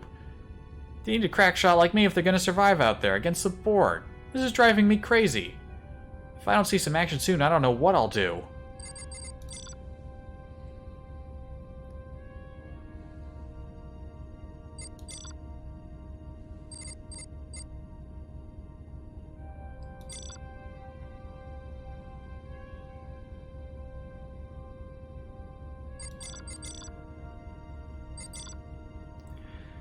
I managed to talk Oviedo into making a duplicate of the arc welder weapon Monroe found on the gunship. Talk about some serious firepower. This thing could cut through transparent aluminum like it was hot butter. It's a shame I can't show it off because it is a beauty. We'll read his final log. Now this is more like it. I'm part of an away team that's being sent to the Forge. Guess Monroe came up with the idea. Not bad, although I could have done better if they had asked me. I guess we're going to ride the harvester ship back to the Forge, and then we're going to take down the dampening field they're generating. Then we'll all escape on Voyager and get back on course to the Federation. I can't wait to get out of this graveyard. It's starting to give me the creeps. And Beesman. And that was his last log. The quarters of crewman Kendrick Beesman. There's only one personal log left to read. We're almost done.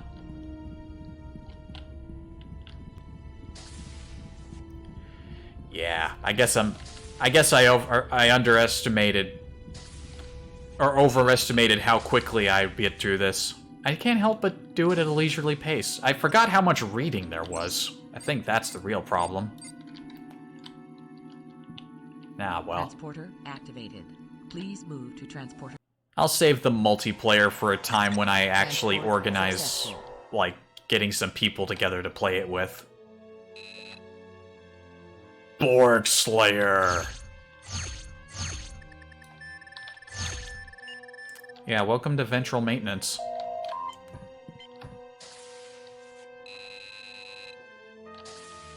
Crewman. Can I help you? Can I help you? You okay, bud? Deck 15, Auxiliary Systems Control. Number 1, Auxiliary Systems Room. 2, Hall. 3, Borg Slayer. 4, the Dishla window. It's full of stars. Oh, there it is. 5, if you're here, you are here, reading this.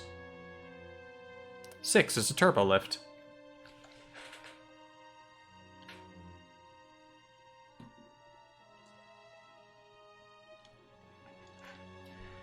The only way for you to exit this deck, my own private purgatory, please, I beg you, get out while you still can. You can take the turbo lift too, man. Also, Raven software plaque. How much does it weigh? I don't know. We'll read his log. His log is deserving of a full read. I was just given complete control of Deck 15. I'm not sure exactly what goes on down there, but I'm sure it'll be exciting. I'm really looking forward to this change in duties. I hope I'm up for the task. I've been on Deck 15 for a week now, and I'm still not sure what I'm supposed to do.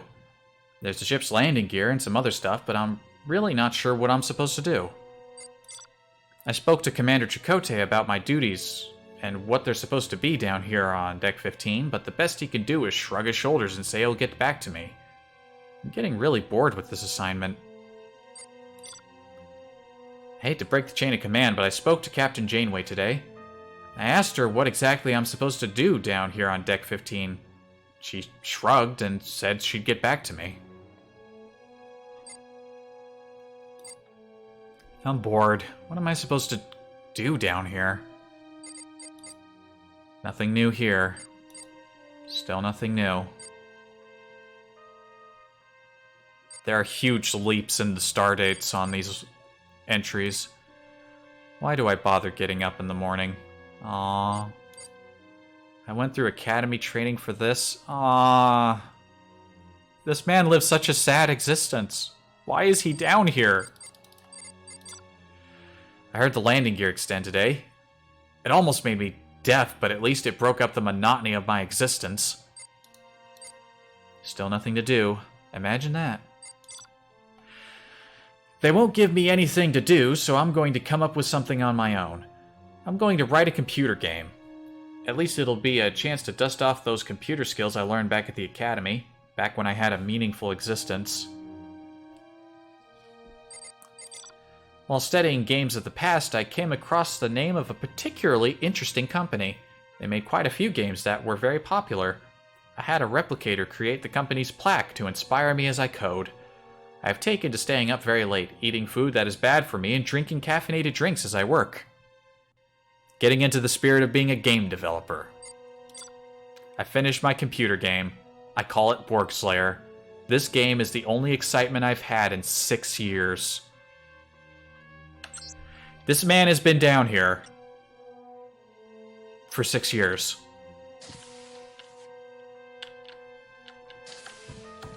Dishler? Move it. You know, you at least go up to the mess hall, right?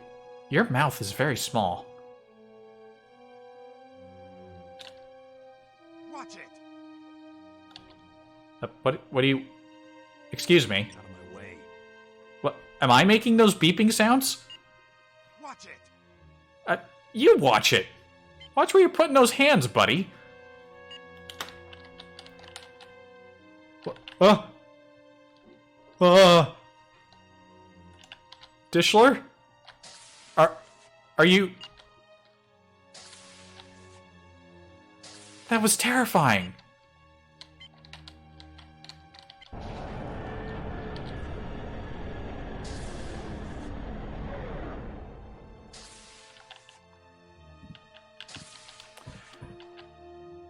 He started sliding again. Okay, maybe there's a reason that they keep him down here. Alright, time for Borg Slayer. Locate a weapon so that you can destroy the dampening field generator and beam to safety with 7 of 9. I'm up. I'm not actually on screen. I wonder if the resolution is messing this up. I can't see... You can kind of see Monroe's feet at the bottom of the screen there.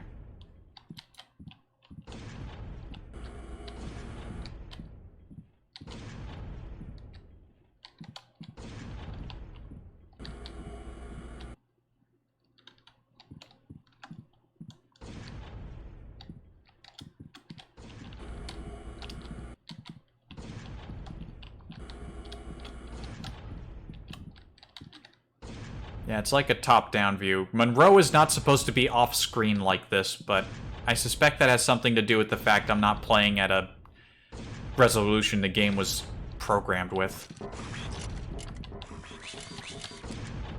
I gotta get a weapon.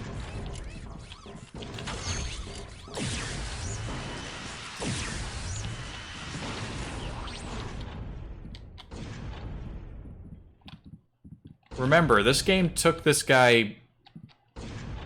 Did he say it took him 6 years to make? Or that it was only excitement he had had in 6 years was making this game? I'm gonna double check that before we're out of here.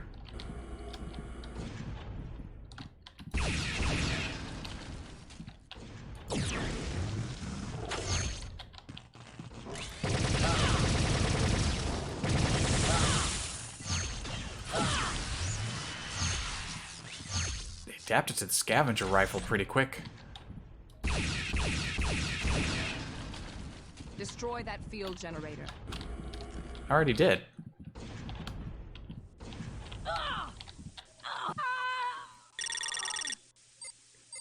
Wow. I did not move through there quickly enough. Fortunately, you don't have to start over. They just put you at the start of the level.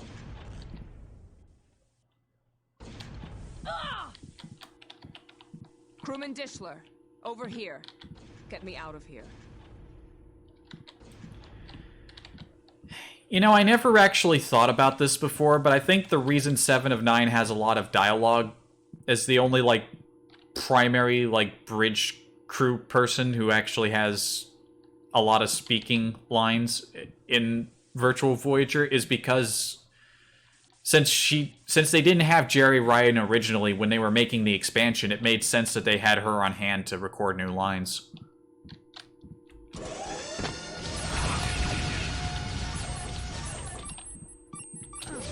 I missed. There we go.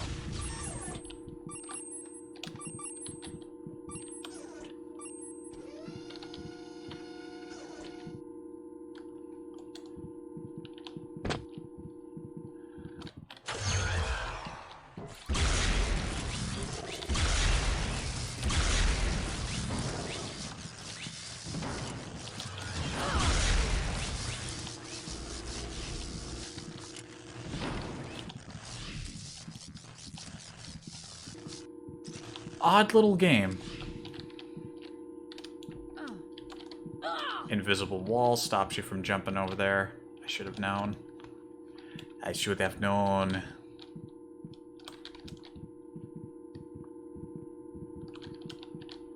Am I missing something?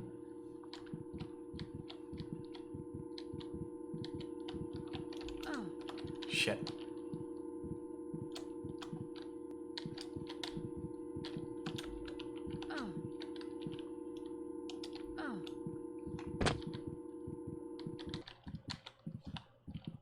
Oh, hey, this door opened.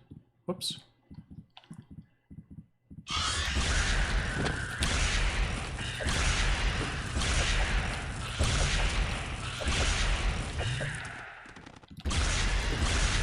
Couldn't really shoot him on an incline there. I think vertical aiming is disabled. Okay, that thing over there has been activated. I can't jump over, I have to run all the way down again.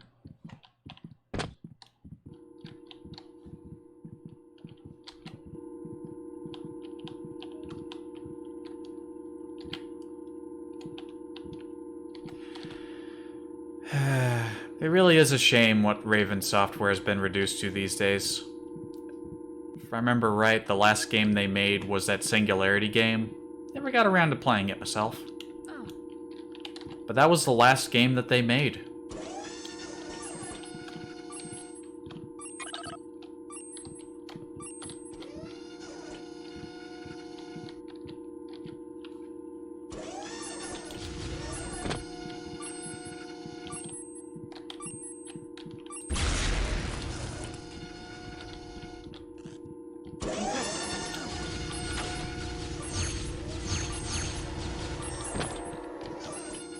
She escaped.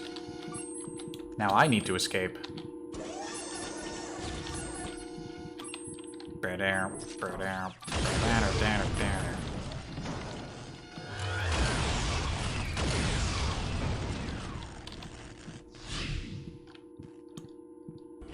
It's really weird to control a character who isn't actually on... who's only partially on screen like this.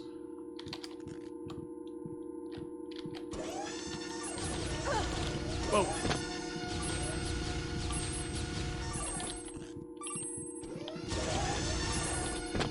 Shit.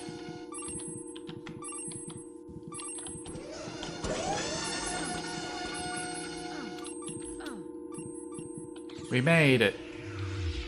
We did it. You have completed all objectives. Return to your quarters to view the gathered items. And that's it.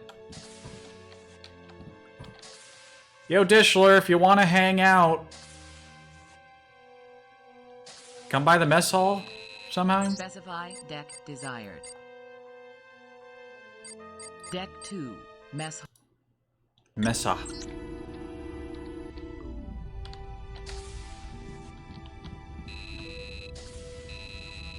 Good work, Ensign.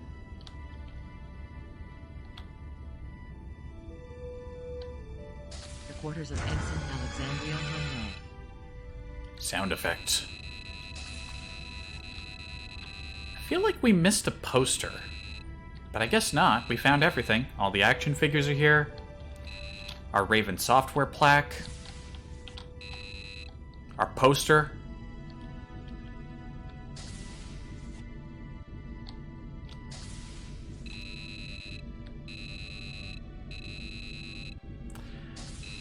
I could go on a murderous rampage, but like I said, it's not that interesting when you do. Security just beams in, fucks up your shit, and then you end up in the brig and there's nothing you can do. It's not as interesting as it sounds. But yeah. Lovely little virtual Voyager, just a nice little side thing. Made by these cool guys back when they existed. I ought to play some of their other games. I think this is the only game of theirs I've ever actually played. And they've made other good games, I'm pretty sure. Logging off LCAR's menu system. But, you know, who knows what the future holds. I'll look into other games of theirs and see if there's something I'd be interested in playing one of these days. I mean, if you're going to keep streaming, you'll eventually want to play all kinds of different games, I would hope. And, yeah, I know I titled the stream as Multiplayer Map Tour also, but it's already been 3 hours. I'll save the Multiplayer Map Tour for when I can gather some people to actually play the game with. That probably won't be for a very long time. Very long time. Something for the future. But yeah, this stream wasn't terribly interesting. Just me doing a lot of reading. But, you know what? I said it before, I'll say it again. It just doesn't feel like a complete playthrough of the game if you don't chill out with some Virtual Voyager afterwards.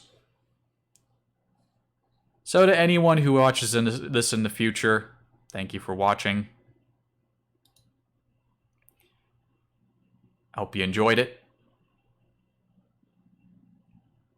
And, yeah, we'll see what happens next. I'll probably play Elite Force 2 one of these days. It's not as excellent as this game was, but it's not bad. It's still a good game. It's just not on the same level of, like, excellence. Yeah. Until then, take care, and I'll hopefully see you next time.